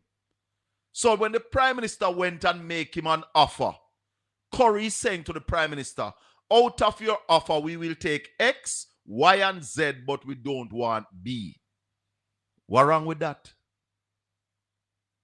So why other people inside the same community are say otherwise? Because maybe they are still slaves. Oh, they're my slaves. Me say maybe. Okay, because Maybe. my house blow off. Hold on, no. My house blow off. My house roof blow off, right? Yes. And the government said I'm come in, come repair it. Yeah. And to me accept from the government that means me as slave. That is your conclusion. I said maybe, but hear this. Hold on. There are other areas in Jamaica that have been devastated. We don't see the army in there put on roof. Why the army not put on them roof there? Because what Curry is saying, we have manpower. Because a compound, more manpower town. From where the manpower is just talk. What kind of manpower? So give them the manpower. Oh, you mean when last you got a compound? Then the man give them the manpower and refuse it. We don't want the manpower. We want the material. We have manpower. First of all, the man said the government are trying to militarize. Yeah, and him no want that. The space.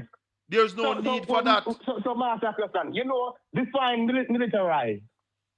When you bring in the military and the military start do everything in your community. No. That's get it wrong. That means military rule. No, we never militarize mean military rule. No, we never militarize no mean rule by the military. You don't have to rule by the military. Really? No. Wait, tell me what exactly. Give me the definition. Maybe I need to look for the dictionary definition for you. But them not come to assist, them not come to occupy. But suppose you not believe that. Occupation. But suppose Curry not believe that. Brother. Curry not believe that. Listen, half the story, but whether I want to believe or not, that's a same business. Remember, said the Prime Minister. Hold on. Are you aware that the Prime Minister called a meeting? Are you aware? Are you aware that the Prime Minister had called a meeting with all the Maroon chiefs and excluded Chief Curry? Him again. A compound. All right, caller. Thanks. All right, caller. Give thanks. When a crime is committed, a compound. Who them call? They don't call the police unless it's extreme. Unless it's murder, they don't call the police. They have the authority to deal with minor crimes. Dispute. You're about domestic stuff. Stealing and all of them kind of something. They're going to murder them. Just change that. Let's say a major crime. Major crime, they call the police. When people in a compound sick, which part them go? No, the hospital. Which hospital? In a Maroon town? The public hospital. But what I'm trying to tell you is, so what is wrong with that? We are talking about slavery mentality. It's the same slavery mentality. Anyway, my brother, I have you on for a very long time. Thanks for the call. I have you for a long time. Divide and rule. All right, Pod. I have you for quite some time now. 876-804-7072.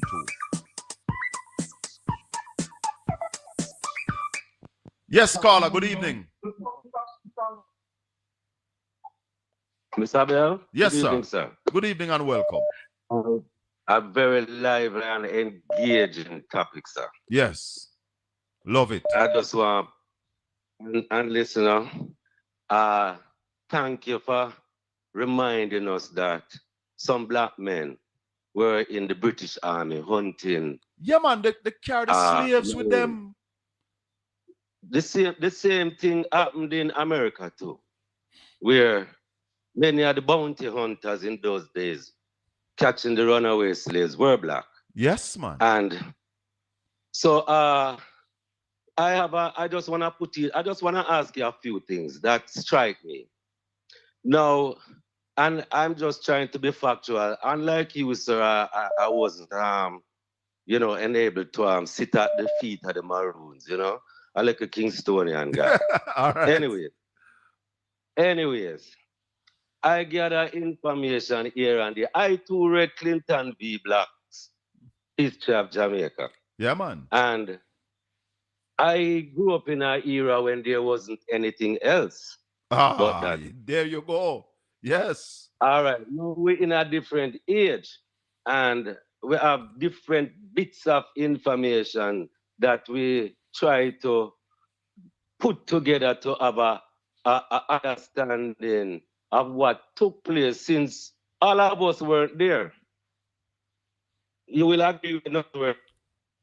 You break up a while ago. You're breaking up, caller. You're breaking up. Sorry about that. I'm not even moving. Anyways, I wanted to say this to you. As part of the treaty, and after many wars, as you stated, with the British, the Maroons signed a treaty. But I'll say this to you, and I heard you kind of romanticize the Maroons by saying they were fighting for our freedom. Are you saying that, implying that you're a Maroon, sir? I just want to make sure before I go further. Straight. Young Kunku picking it. Young Kunku no picking the boo. So I take it that you're speaking of when you say fought for our freedom. You're talking the Maroons. Yeah, man. And I notice you know, some slaves didn't want to run away. They wanted to be. I'm not going to get into philosophical. Of course, some of them never want. You have all the house slaves, you know, who believe that they were better than the peel slaves, you know. Yes. I don't want to really go down the philosophical argument and the, you know, the technical argument of what a slave is and what a slave isn't. Yeah. But I'll say this to you. The agreement that the Maroons signed, what it actually did, and this is what anger many people, and as that gentleman, and you can't blame the man when the man said that the Maroons are a traitor. Because listen, you're a Maroon, so you will think on the side of the Maroon. If you're not a Maroon, which that gentleman didn't say he was, that gentleman, and I mean, if you're looking at it from that perspective, you can come to that conclusion too. But what is significant to me though, Mr. Bell, after all was said and done, I'm noticing that these people who, you know, we from their African descent, and even the names. But why these people didn't maintain their African names? Let me ask you a question. Why they change their names? Let me ask you a question. You know, I don't hear nobody up there have the African names. So it tell you have a mindset. Hold on. You know, since the word here, it speaks of a mindset where, as one caller implied a while ago, after the treaty is as if the Maroons took the side of the British, hence they handed over Paul Bogle, and they also handed over Sam Sharp, who were advocating for the freedom and better treatment of the other blacks who weren't Maroons. Caller, hold on. You see, you have to understand how the history was written and who wrote the history. Now, if you're reading history written by the slave masters and Bakra, you think that they are going to write history in favor of the Maroons? No, the Victor get to write the story. And that is why we now have a responsibility to get the information. And I'm going to bring on Colonel Sterling one of these evenings, because him know the history better than me, because me learn a lot from him. You understand? And I have read the history books of Clinton v. Black and a whole heap more of them. I have read those. You understand? But then I have also came to the realization that who writes the story go and write it to suit their narrative. When you talk about, hold on a little bit. When you talk about, Victor usually get the opportunity to write the story too. Hold on. When you talk about Paul Bogle, yeah? The story said the Monday morning was choppy clear. when the men from Stony got drew near, clenching their sticks in their farmers' hands to claim their rights in their native land. How many mourn and many were dead that day when the vestry flame rose red. It was chopping and shooting. Hold on. And when it done, Paul Bogle and his men knew they had to run. They run for the bushes where they hoped to hide, but the soldiers poured in from Kingston side. It never said the Maroons. It said the soldiers poured in from Kingston side. They took their prisoners to Morant Bay, where they hung them high in the early days. Paul Bogle died, but his spirit talks. Anywhere in Jamaica where freedom walks, where brave men gather and courage thrill, as they did those days in St. Thomas Hills. All right. When was that written, sir? That poem is called Ballad of 65 by Halma Norman. That Anyway, I'm going to take our next call here. Okay. Give thanks. Yeah. Let me tell you something, people. We have to do more than just read the books. We need to find the elders. We need to find the elders. Talk to me, Mama. A good night, Mr. Bell. Blessings and welcome. What part in Jamaica? Which part in Jamaica did you dig out the mine and everything? Which part again? Was it Westmoreland? Where they do they dig. You mean the bauxite? They dig out. Yeah. The bauxite is done in Manchester, St. Elizabeth. Right. I know St. Anne. To me, sir, I don't know history much, but all I know with Andrew, he sell out and he did something, so he got to get in the maroon land because down there they got a lot of mineral on the ground, and Andrew wants it.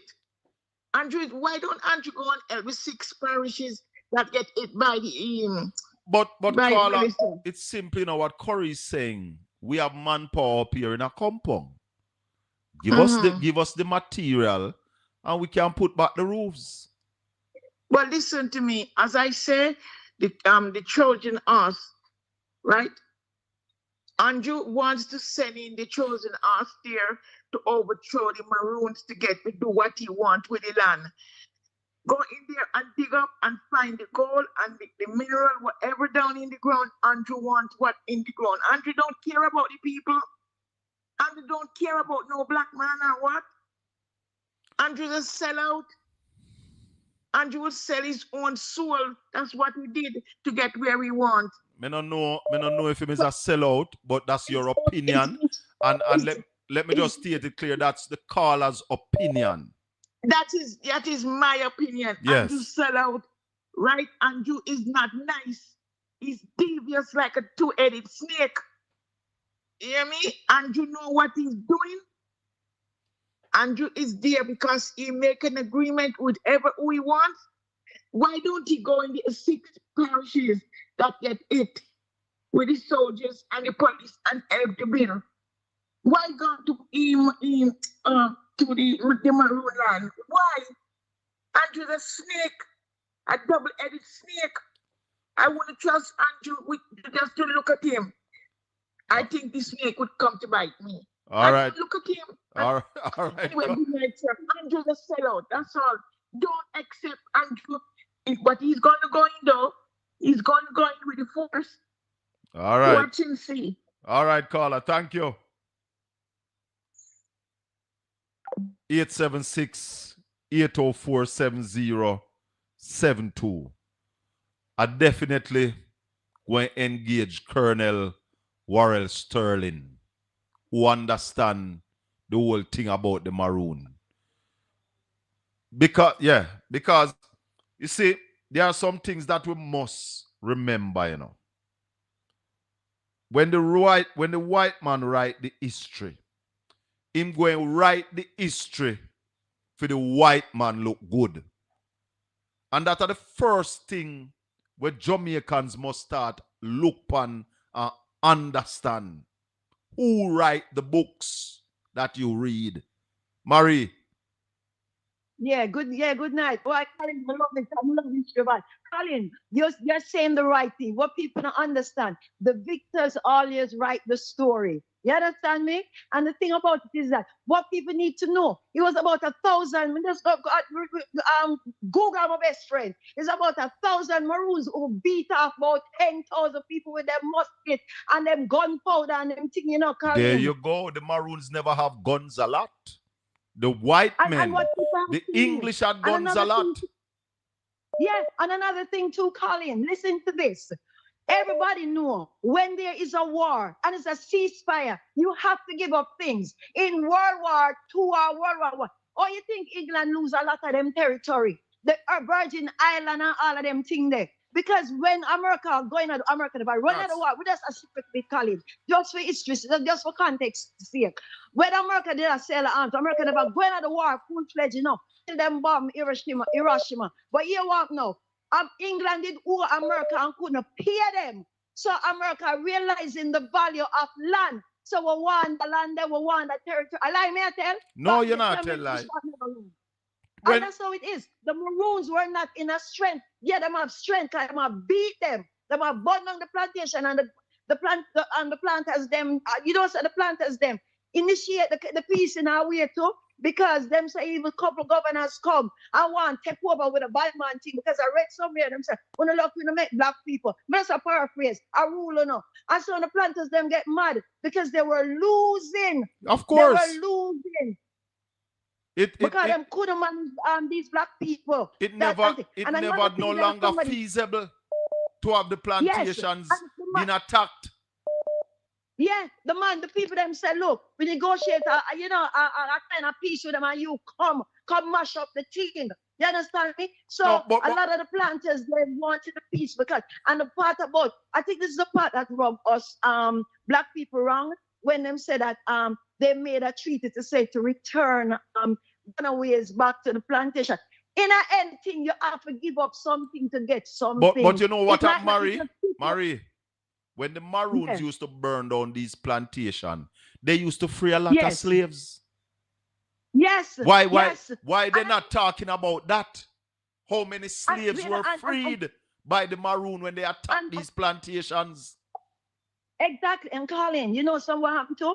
Well, a lot of the slaves, when 1655, when the English attacked Spain, and them couldn't manage and them run away, a lot of these enslaved people ran to it because you had tainers and them people that are ready. Yes. Them, the day and them come. Go ahead. No, man, go ahead. You continue. Yes. And a lot of them did run away. And I saw the community started, And you know the more towns Maroon got them, they got 1,000 acres, 1,000 acre land, enough land, Colin. Yeah, man. They got 1,000 acres, So people, everybody were in the war, them are gonna write it for suit for them things. Maroon men, them couldn't read and write English. So they wouldn't be able to write the story. It has to be oral history. Like what you say, you still got a man put Colin and listen. Yes, man. All right, Marie, thank you. They couldn't write their story. So people could kind of ease up off of them. They had to give up something to get what they have to. And you go in there and divide and conquer thing. And Marie, before you go, yes, the first set of treaty, Nanny was not in agreement with them. No, she wasn't. Nuts. And even more, Colin, Andrew going there because last night there's an election coming up next year about February. And this is what Andrew is banking on, the divide and conquer thing. Want to get out Curry? Because I think even the demonstrations them we see up there are organized by politicians. Yes. Thank you, Marie. Let me take some more calls. Is he here? One word coming. Yeah. In the earthquake in 1907 that Kingston got hit, America was helping and they sent troops. And the English governor said, we want the help, but we don't want a troop in here. So what wrong if the man now say we want the help, but we don't want a troop? People need to read and understand. Little more. Critical thinking is needed too. Yes. Blessings. All right. Wow. Maroon, take over the show. Yeah, man. Me a Maroon. Young Kunku Pikini. Look round me eye them round the block. Straight blood out of the maroon. In fact, my great-great-grandaunt died last year or year before last at 90 odd years of age. Buried in Moortown at the church. Yeah, man. So, when me talk maroon. And we have to understand how the thing pan out. Hello, good evening. Welcome to the Colin Bell Show. Yes, sir. Me again. Quickly. Well, me a maroon, you know. I don't have St. Elizabeth side and me come from in a magazine. So you're a compound maroon? Yeah, man. All right, my boss. Yeah, but the reason why this upset enough of the people, you know, is because Andrew go up there. And suppose Curry. Curry have sense, you know. Curry don't rush Andrew by telling him to go and no one to help for him, you know. No. You understand? Regardless him not check for him or whatsoever. Deal with him. And then the man keep it decent. And then the Maroon Council met. You And said, understand? send with the material, we will find the manpower. Of course, that's not reasonable, sir. We don't want to seem fully reliant. Right. That is reasonable. Yeah. But what's wrong with that? Like when you get a bite of the cherry already, we are going to run because I want to talk to OB about this housing situation here. Yeah? Yeah, man. Why they upset? I don't show Andrew go up there. All right. Blessings, my brother. Now, people, earlier at the beginning of the show, I played a clip with Marlon Morgan. And let me call OB. Because you have a whole heap of bossy slave at Jamaica. Bossy slave them. You understand? And that's why they are controlled by the political directorate. Because they are set up bossy slaves and they not think for themselves. Conrad O'Brien. Hey, Colin, what's going on? What's going on, Colin Bell? All is well? Most things are good, and education is needed of the Jamaican people as it relates to the Maroon. And we feel like that we have some responsibility to bring on some of the elders who know the history and help them to disseminate the history of the Maroon. So one of the things that I am promising my listeners and viewers is to bring the colonel of the Moortown Maroon, Warrell Sterling, a man who know the history. And we're going to have him on one of them evening here, talk about the history of the Maroon, because some people in Jamaica are still slaves, OB. Yeah, man. All right, Colin, very interesting discussion, and certainly the history is really there to back up the conversation.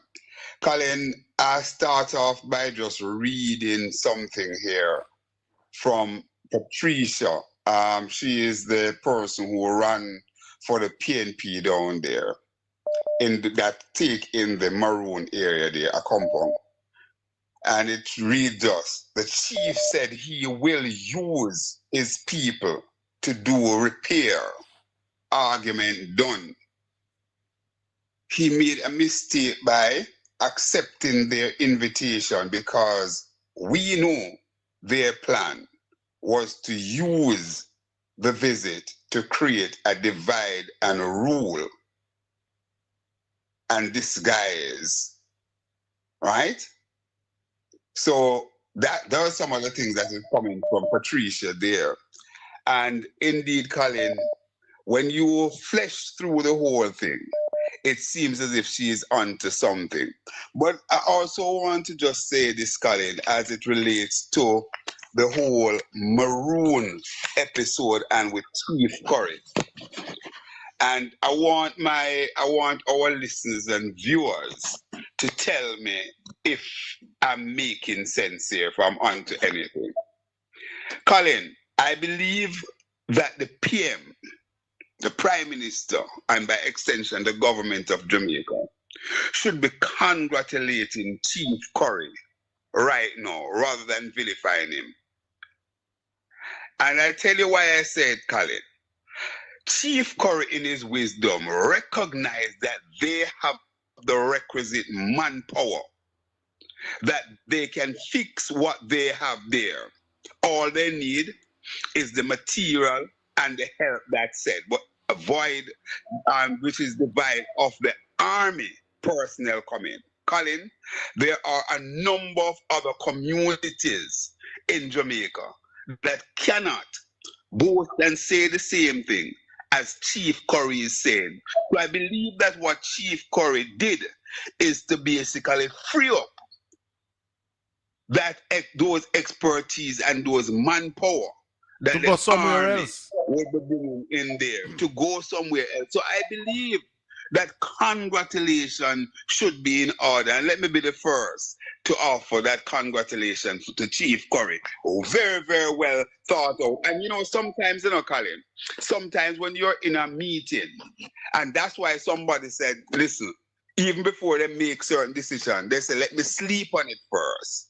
Because when you get that opportunity to mull over it, then you basically see it in a broader term. And obviously, Chief Curry had basically looked over the whole thing and come up and recognize that, listen, well, as a thinking person. He also said, Obi, he also said Mhm. that the decision came after a meeting with the Maroon Council. Absolutely. Absolutely. So and now the Maroon Council, for persons who are listening, let they understand that the Maroon Council would tantamount to the Maroon's cabinet, similarly to Andrew's cabinet that he meets with every Monday morning. Isn't that so, Colin? Correct. Right? So therefore, that's the situation. Today, Colin, a pastor, he was on my program, and he said that, listen, he is aware of somebody who have his leg amputated in a hospital in central Jamaica. The man's house got damaged, right? Badly. I think he said he has a 19-year-old daughter or something like that. And the hospital is forcing the man to leave the hospital. Now the man have nowhere to go because him house mash up. And I'm humbly submitting or suggesting that maybe the government could start there by even going into the hospital, do an audit of all the people that they're saying should leave the hospital and see what condition their house in, and therefore utilize the army personnel to get those houses back in a state of readiness. We can also stretch the argument, Colin, to include persons who are in shelters at some of our schools.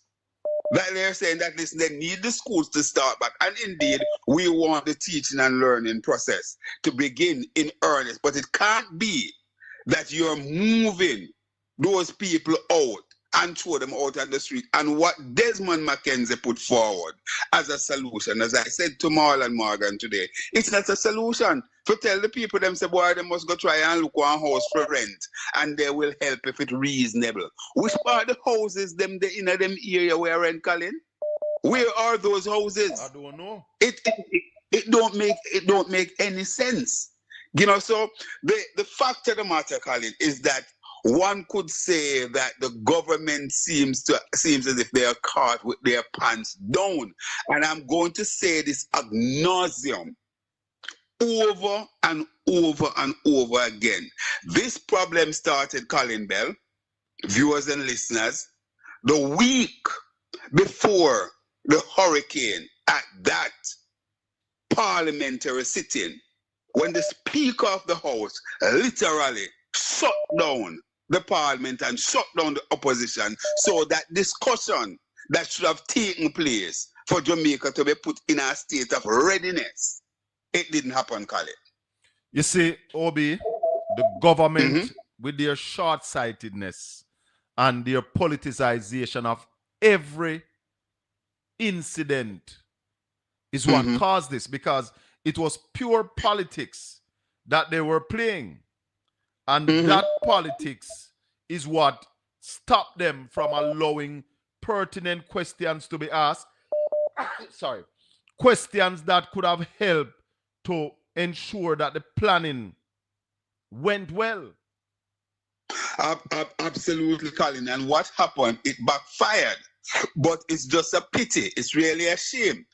Or it's sad that that backfiring is not affecting them in terms of their living, because they're in their ivory tower, right? While the people continue to suffer. There's also a lady who I think she may be listening now because she listens to us, right? She is visiting from Georgia. I met her. She recognized me at the airport in Georgia. I think I was probably just the day before nomination day.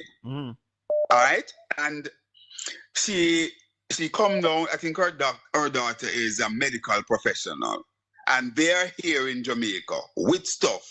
They journeyed to Westmoreland over the weekend. And you would see some of the pictures that I sent to you, Colin. Yeah, man. The people are saying it's the very first time that they are getting any relief, and they're saying that nobody from officialdom has visited them. But it's just so like all of these things. It's just like last week, Obi. Just last week, Tuesday, we decided to touch base with some people in Westmoreland just to hear what is happening on the ground. And when I asked them if anybody had come to them to collect their data, the answer was no. But hold on, Obi, we have Auntie Dawn on the line. I want to hear from her. Auntie Dawn? Yes. Hold on. Auntie Dawn? Is me mute her? Auntie Dawn? Hello? Yes, go ahead, Auntie Dawn. Hear me? Yes, man. Loud and clear. Hi, yes. Auntie Dawn. How are you doing? Greetings to each and everyone. And Obi. First time I'm sharing line with Obi. Yeah. Listen, I came on late on your program. It's like a lot of people have made space about the maroon issue. Yes. And we have a tendency to like to just follow up on what the Europeans treat us. I heard one of your callers say the British could not have a treaty with any enslaved person, whether they're a slave or enslaved. Right. They wouldn't sign a treaty with them. You also made it known that the Maroon Wars made sugar uneconomical. Yes. And then you had persons coming on to talk about Taki War, Sam Sharp War. Yes, we had little rebellion, but the consistent wars were that done by the Maroons. Yes. And we can't take away that. And like you said, nobody's talking about how many slaves they freed enough for them centuries of war. Exactly. I talk about contract, the treaty we signed said we will return some runaway slave. How many slaves we freed? But another thing that nobody thinks, and I don't know, I don't see documented, but then I don't read everything about Maroon. When you see where the Maroon communities are, a compound and the ones in like Moortown in St. James and those others, Moortown in Portland, Moortown, and when in Moortown they tell us that this where they are now wasn't the original. That's not Maroon Town. No, we have a Maroon Town too, and we have Flagstaff. Because Maroon Town, although it is not under the treaty, that is why it is known as Maroon Town also. That is one in St. James, but there's a Maroon Town past Moortown and going at the hills. Yeah. But what I'm saying, when you see where all of the communities, apart from Scotts Hall and Charlestown, the other Maroon communities in this modern day is so far to reach and tedious to reach. And I'm saying, if the British was fighting war and finding them up in those places, you don't think that some of the slaves them carry the British them up there? It's not a thought. It's not a thought. You don't think They did. You don't think some of the so-called the British them send some of the slaves them to go infiltrate They did. the maroon community? They did. Yeah. I am not a maroon, but listen, the truth is that what you posit here, and Colin have been saying it, the queen or of slave, the maroon must basically take a big part of the credit for that, because the constant burning, and you just use the term there, that they make the sugarcane uneconomical. So they were basically chipping away at what was important to the British. So that's account for something in a big way. Of course. When you weaken somebody, them are going to find if for them say if you can't beat who you join with. Is a type of thing, boy. Good, because we can even lighten it to take, for example, a number of things that happen within the modern space of Jamaica, where your persons are out there and not having their way, and they find a way as to how to weaken the structure. So basically, they have to now be called to the table to do that. And right now in Jamaica is a lack of foresight. The people don't understand the power that they have that can weaken the system, so that they have to be called to the table in a serious way. Because we don't want to do it collectively, we want to deal with it individually. That is our problem, We can't bother with, because do it collectively, you have to have the understanding, the strategy, and the patience to deal with it. You can't just, but we think that in achieving things as individual, it's going to benefit us. Because you know that we have a way that everything we get is like a big secret. Yes, ma'am. If we know that there is certain things happening that can be a community, and we know about it, it's big secret. We're not talking about it. Yes. Lots of persons who, when they benefit from the system, they hush, mom is the word. And so until we decide and understand that care what we do, individually, we're not going to cut it. Because trust me, the elite, them organizing, them not chat to one another, When it comes to keep us in place, they are going to keep us there.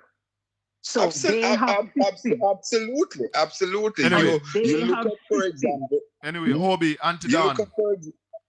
Hold on, Obi. Antidan, I'm going to run because there's an issue I have to discuss with Obi before we close this evening. All right. Blessings. Continue listening. All Thank right, you, take Antidan. care. Obi, all the best, when we just started out, I made the listeners aware of what happened on your program today. But right now we are way over 1,000 views, and we are asking everybody upon the platform right now to share up the live. Just go share it with somebody. Marlon Morgan came on to your program today, Obi, and yes, he called him, and he basically said something that I did not say. And even when you tried to correct him, he doubled down. And he was wrong and strong. And we want to play it again for the people and show them that labor rights and truth no have no lot nor part. And when the Prime Minister come out and talk about misinformation, labor rights are giving a lot of misinformation. In fact, I think they are the author of misinformation and lies.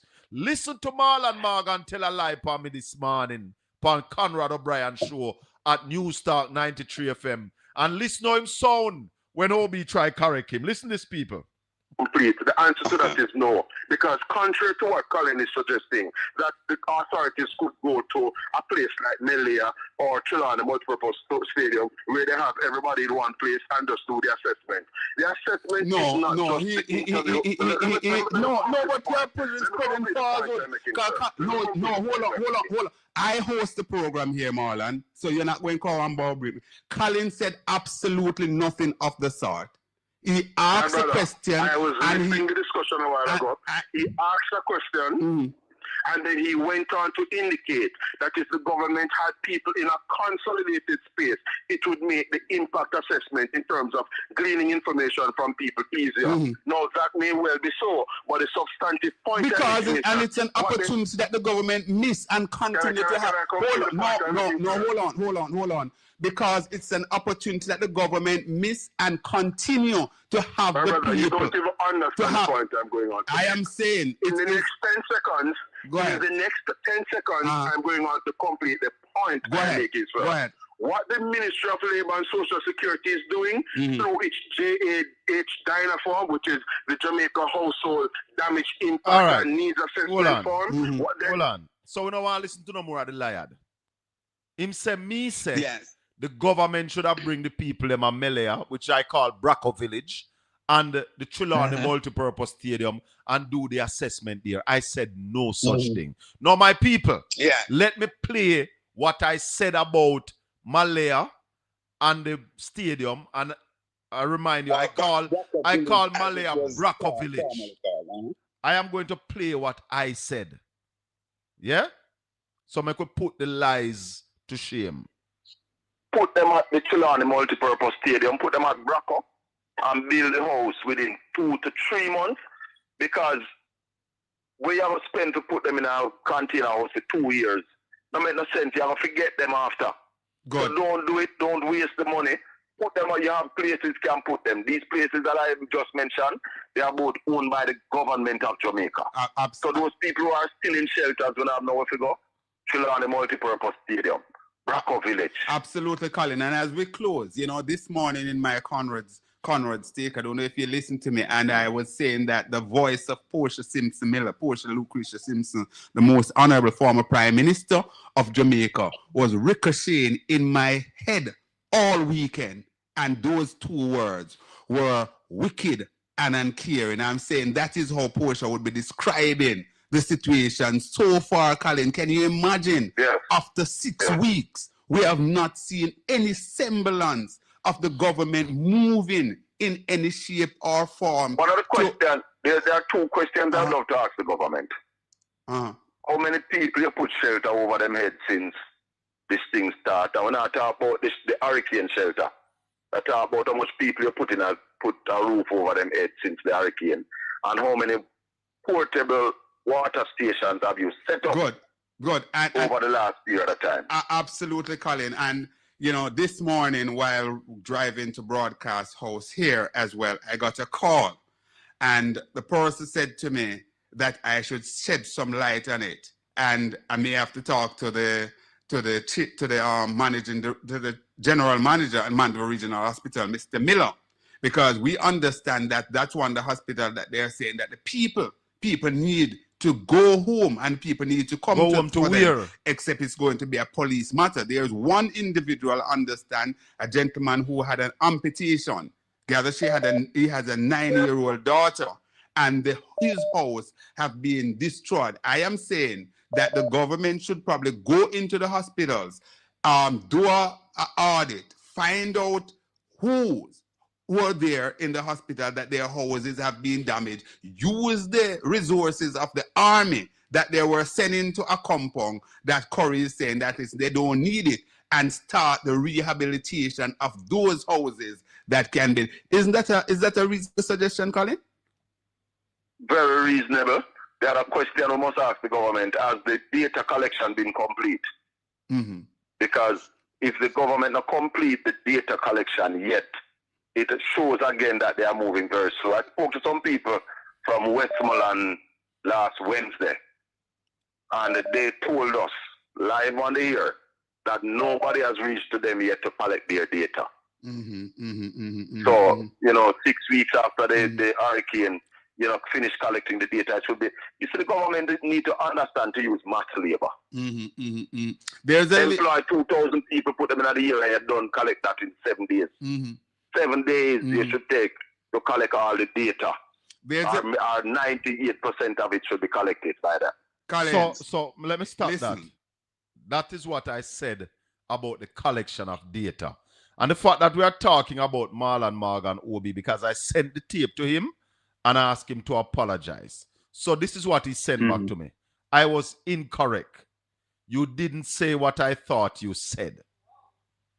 You said send people into the area to collect the data more expeditiously. But as usual, it's easy to chat. If it were as easy as just to hire more people and send them into the area to collect the data, don't you think that would be done? No, I don't think it would be done because it's just easy. It is very easy. In this day of smartphone, you can send them in there. They take the pictures. You put the specific questions. And my suggestion was that you use teachers who are out of a job now because the schools are down. You use the people from the call center. You use the hotel workers and put them in the space. So I wouldn't bother going to read the rest, but that's what he sent back. Yeah. Colin, let me say this to you. The truth is that, you see, what this government do best, including Marlon Morgans, who is one of the chief proponents in basically carrying out these propaganda, is really to pat themselves on their shoulders and to say they are doing well. As I said to him today, the moment that they stop patting themselves on the shoulders and tell themselves that they're doing well and really engage with the real people, they will be better off and they will understand the layer of the land. People are suffering. It's a darn shame that going into week 5 or 6, right? After Hurricane Melissa, week 6, right? There is not one house that the government can basically point to say, listen, they have started the rebuilding and rehabilitation process in these communities that have been battered. Instead of that, we're still hearing the government doubling down after all the experts have been saying, do not go the route of temporary houses and container houses. You know what they're doing now, Colin? They're including more and they're using this fancy term. And my people, don't be carried away with this fancy term that is called module house. They are temporary house. Obi, when it makes sense. Obi, it's not module house. Yes, sir. Mad house them. Mad house. Mad house.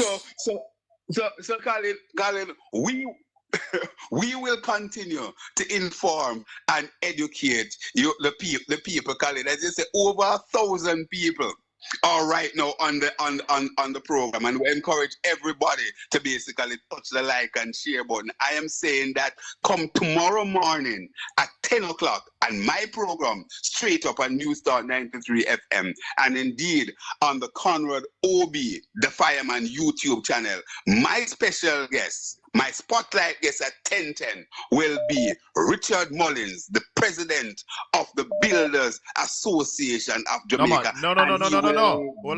Hold on. President of the Masters Builders Association. You leave out the Masters. Yes. The Master Builders Association, sir. Yes. All right. Cool. Yes. Master Builders Association. Yes. So, remember to join Obi tomorrow morning, everybody. Obi, we're going to run. Big up yourself. Respect, Colin. It's a pleasure. And give them a light. Give them a light. Give them a solar light. Bless up. All right, Colin. It's always a pleasure. Yeah, man. That was Conrad O'Brien, people. And let me tell you something. You see, on this platform, we don't just criticize. We give ideas. And Marlon Morgan look at the idea of employing a lot of people as too easy. You know, overthink the thing. You're overthinking it. It is simple. Bring in a lot of people and get the thing done out of the way. Collect the data so that the government can start giving assistance, tangible assistance to the people. Turn off the instrument to the background. I want to talk a little bit about the housing, because you see this picture I shown up on the screen? You see all them house there? 10 years ago up here, Matches Box did the right there, so. Maybe 12 by 12. And maybe I need to call Perry and ask him what size were those houses. This is Trelawney. When you do when you go on the bypass at Duncan's and you look upon that hillside, all those houses were little matches boxes. You see them now? Mansion. Go ahead, caller. Yeah, evening. How are you doing? Good, good. Talk to me. I want to stay too long, because your program is just too enjoyable and interesting for nobody talk. I want to listen. But Thanks. anyways, real quick, yeah, that place has stretch a road down in Trelawney. We remember when there was just one wall and just some zinc. Anyways, some little box up there. Yeah, man. Matches box. And one wall. Yes.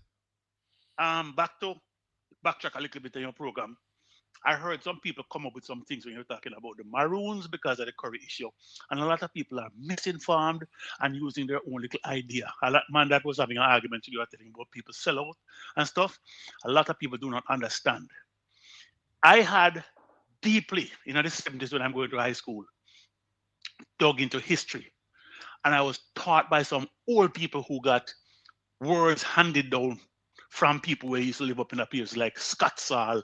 And there's a place too called Sligoville. Yes, Sligoville. Where some of them people used to live. Yes. And I was told a couple of things. That one of the tactics that okay, first of all, let's back up first. The word maroon. You know what the word maroon suggests? Runaway slaves. No, set aside. Oh, that too. Yeah. As in discarded, but that in too. Inaccessible areas. Inaccessible. Yeah. So when them say some areas are marooned. Yes, yeah, and you basically can't when I heard reach you it. talk about when I heard you talk about where the communities are these days, how set aside they were and strange. I had the opportunity, the blessed opportunity, my roots were. Yes. Of walking with troops. Yes. From Albion and St. Thomas. Check this, picture this, because you're from Portland. From Albion and St. Thomas to Millbank in Portland. Yeah, man. You come up through Kunu Kunu. You come up through Kunu Kunu Pass. Kunu Pass. Dead Man Peak. Yeah, man. And you come up at El Shima Beth. Colin, I walked through an area that we stopped. And some brethren can verify this. We knew these were places inhabited by Maroons. We saw stone walls and bits of pieces look like Patrick over there. Yeah, man, because Nanny Town, Nanny Town, not Maroon Town. Nanny Town is not Moore Town, Nanny Town is about a day walk from Moore Town, Yep. Huh? So, it goes to show that a lot of people still do not have the full grasp of what the Maroons are all about. And governments should have highlighted them, we should have broadcast them to the world, the world see where they are. And Carla, one of my vision for Portland is to build a Maroon village in Mooretown, Maybe open up back Nanny Town and live the life of the Maroon so people can come and understand. That's one of my vision for Portland, to really build out a Maroon village. I have an interest, I have a developing interest right now, and I'm going to talk to you that so I can give you a hand with it. But back to what I was saying, do you know that one of the reasons why I said that the government should have highlighted and put the Maroons on a worldwide platform and let us know about them? Think of the history. Did you know, based on what you were saying, that they had slaves trying to track the Maroons? Did you know that the British had imported people from Ecuador, they call them mosquito Indians, to try to track the Maroons? Yeah. To try to help the British find them? Yes, I heard that part of the history too. Yes. And I'm going to bring you two more words where you will understand. Ambush was the order of the day for Maroons. Then that we deal with pandem, man. Hold on. A Maroon first teach conceal and camouflage, Not conceal and camouflage only. That's a part of the ambush. Guerrilla warfare. All right. Guerrilla warfare, if you're digging at the history. That's the Maroon. Nowhere else on earth was guerrilla warfare documented as effective because of concealment and camouflage, and another word, deception. Yes. Like the Maroons. The people who became Maroons, because when they came from Africa and landed in Jamaica, they already had a plan to listen. We're not bowing to nobody who trick us and grow us and tie us up. Yeah, man, we're not going to we are not going to be enslaved. And I was told, this is handed down, I was told that when they used to hide up in places like Sligoville, because they come off of the plains and head for the hills, foothills. Sligoville, Mount Diablo and them places from the Loidas Field and Wandebolas Plains and stuff. Yes. When they went up to the hills and they came down, not only did they set the cane fields on fire, one of the things that terrorized the British and made them very afraid was the fact that The Maroons found herbs that they used to poison the wells. Yes, yes. That was one of the things. That They is used to poison them water. Yeah. Psychological warfare, and that is what brought the English to the table. One, you can't catch them because you can't find them, and two, when you try drag cannons and muskets up in there, man broadside you with ambush and blindside with bow and arrow and spears and stuff. Yeah, man. So the Maroons, I don't think they have gotten their full measure. No, and then you have a whole heap of Jamaicans. Exactly. Jamaicans are called the Maroons traitor. With the misconception. Yes. With the misconception. Yes. Because they don't know enough about them. They don't know enough about them.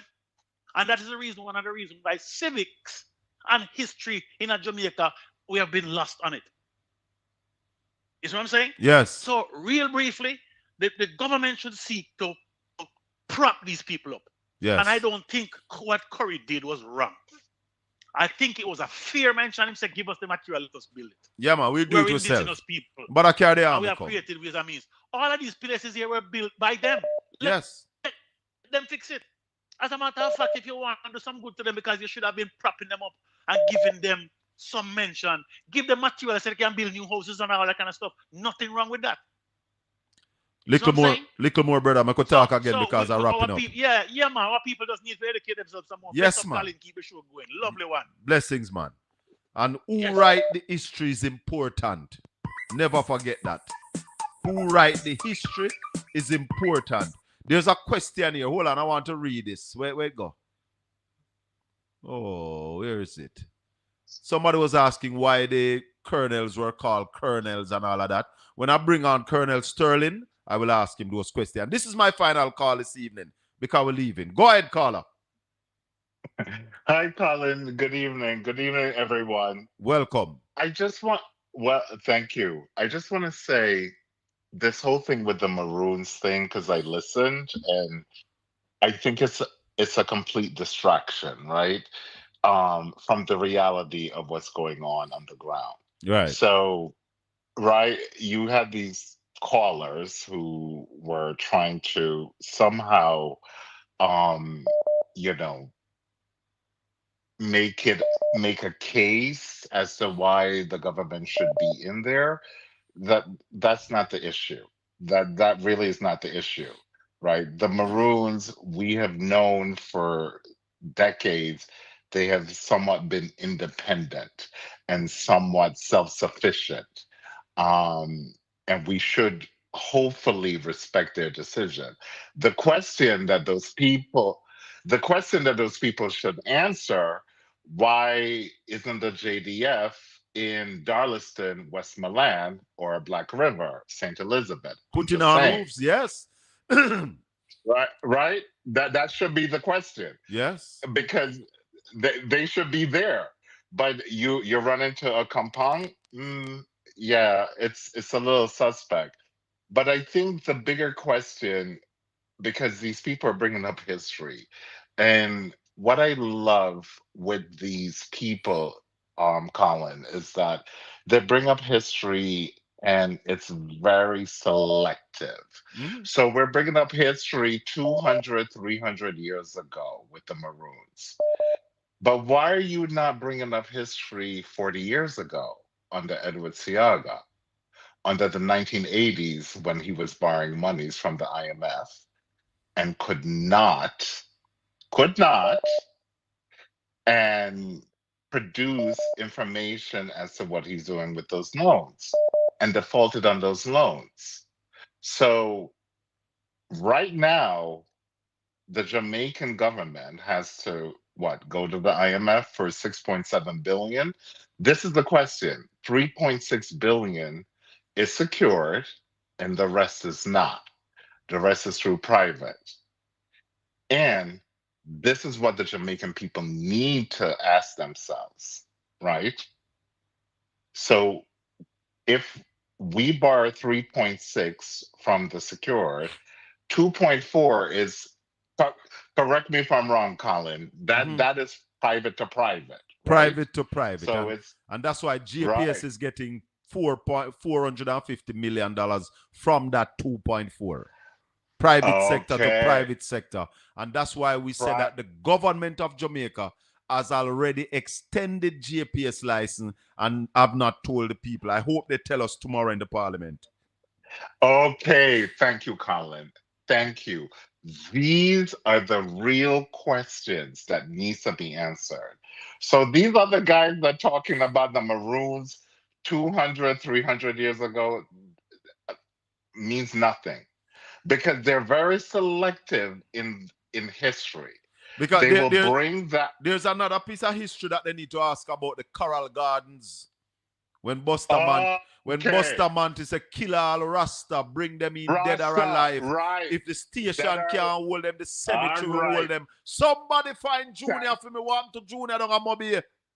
I don't hear from Junior since the hurricane. Thank you. But you notice they never bring those up. They keep those quiet. They go like way back. And I'm like, okay, it's the Maroons. Like, what don't you understand? They came on the island as enslaved, but they weren't slaves. They left, they ran off. Yeah, man. They don't even understand that it was the Maroons who helped encourage Haiti, the Haitian slaves. Yeah, to man, start one Jamaican Maroon go over there name. When name again? What kind of man? Oh, come on, brain. Remember me. Come on. Like, and so they bring this up and they're like, oh, they put us in stuff. No. You have no idea what these Maroons have done for the region. Not even just Jamaica. Yeah, man. So this is where I feel that these folks who are calling in and trying to argue about this, I feel that they're trying to distract from the real issue. What they need to figure out, okay, what are the concessions that the government of Jamaica will have to do for that 3.6 billion US dollars? We need answers. That is where we need some information and some answers, caller. That is where. But Ralston told us, you know, that all IMF loan, World Bank loan, they are concessional loan. So now the Prime Minister come go and like say, something new. Nothing new. But nothing is new. I work in investment banking. But Colin, tomorrow we'll bring on Al Ralston. Yeah, if you come to borrow from my bank, we are going to give the terms to you. Of course. Jamaica is the borrower. Yeah, man. Jamaica is not the lender. Hold on. You want to hear about slave? The borrower is a slave to the lender. Slave lender. Okay, thank you, Colin. Thank you so much. Thank you. I just want to call in to just say that because I was listening and I heard those two callers and I was getting heated and I'm like, okay, these people may not understand history, but they may, obviously be of the other side and they may have an ulterior motive. Yeah. But what they really need to think about is what are you going to do, Jamaica, at this point in time with $6.7 billion in loans? And let me tell you that 2.4 that's private, that's going to have the highest concessions. I will tell you that for a fact. You will have the highest concessions with those 2.4. So JPS going to deal with the case. But we have to run, Carl. I want to thank you. Call me back tomorrow evening. All right, we'll be live again. Colin. Thank you. Keep up the great program. Blessings. Thank you. Hey, listeners and viewers, let me tell you something. Labor rights. Call the government. Call your prime minister. Call Robert Montague, Bobby Montague. Tell them not bring no trailer house here.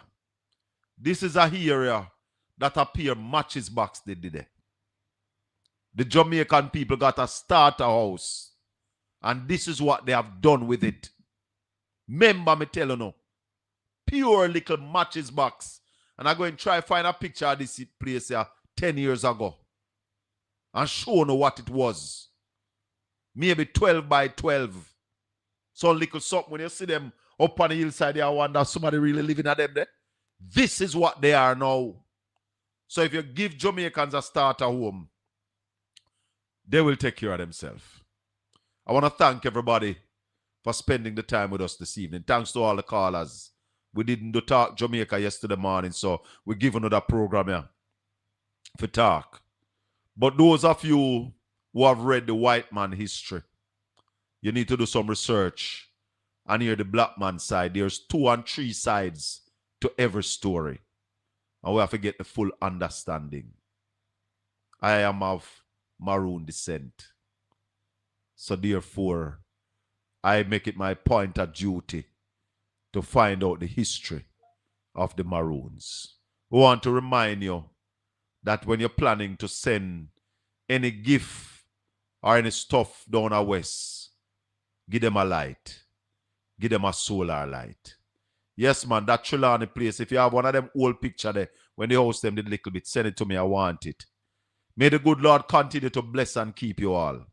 Make his face shine upon you and be gracious unto you. The Lord lift up his light and give you his peace, now and forevermore. Until we meet again tomorrow evening, God bless you. One love.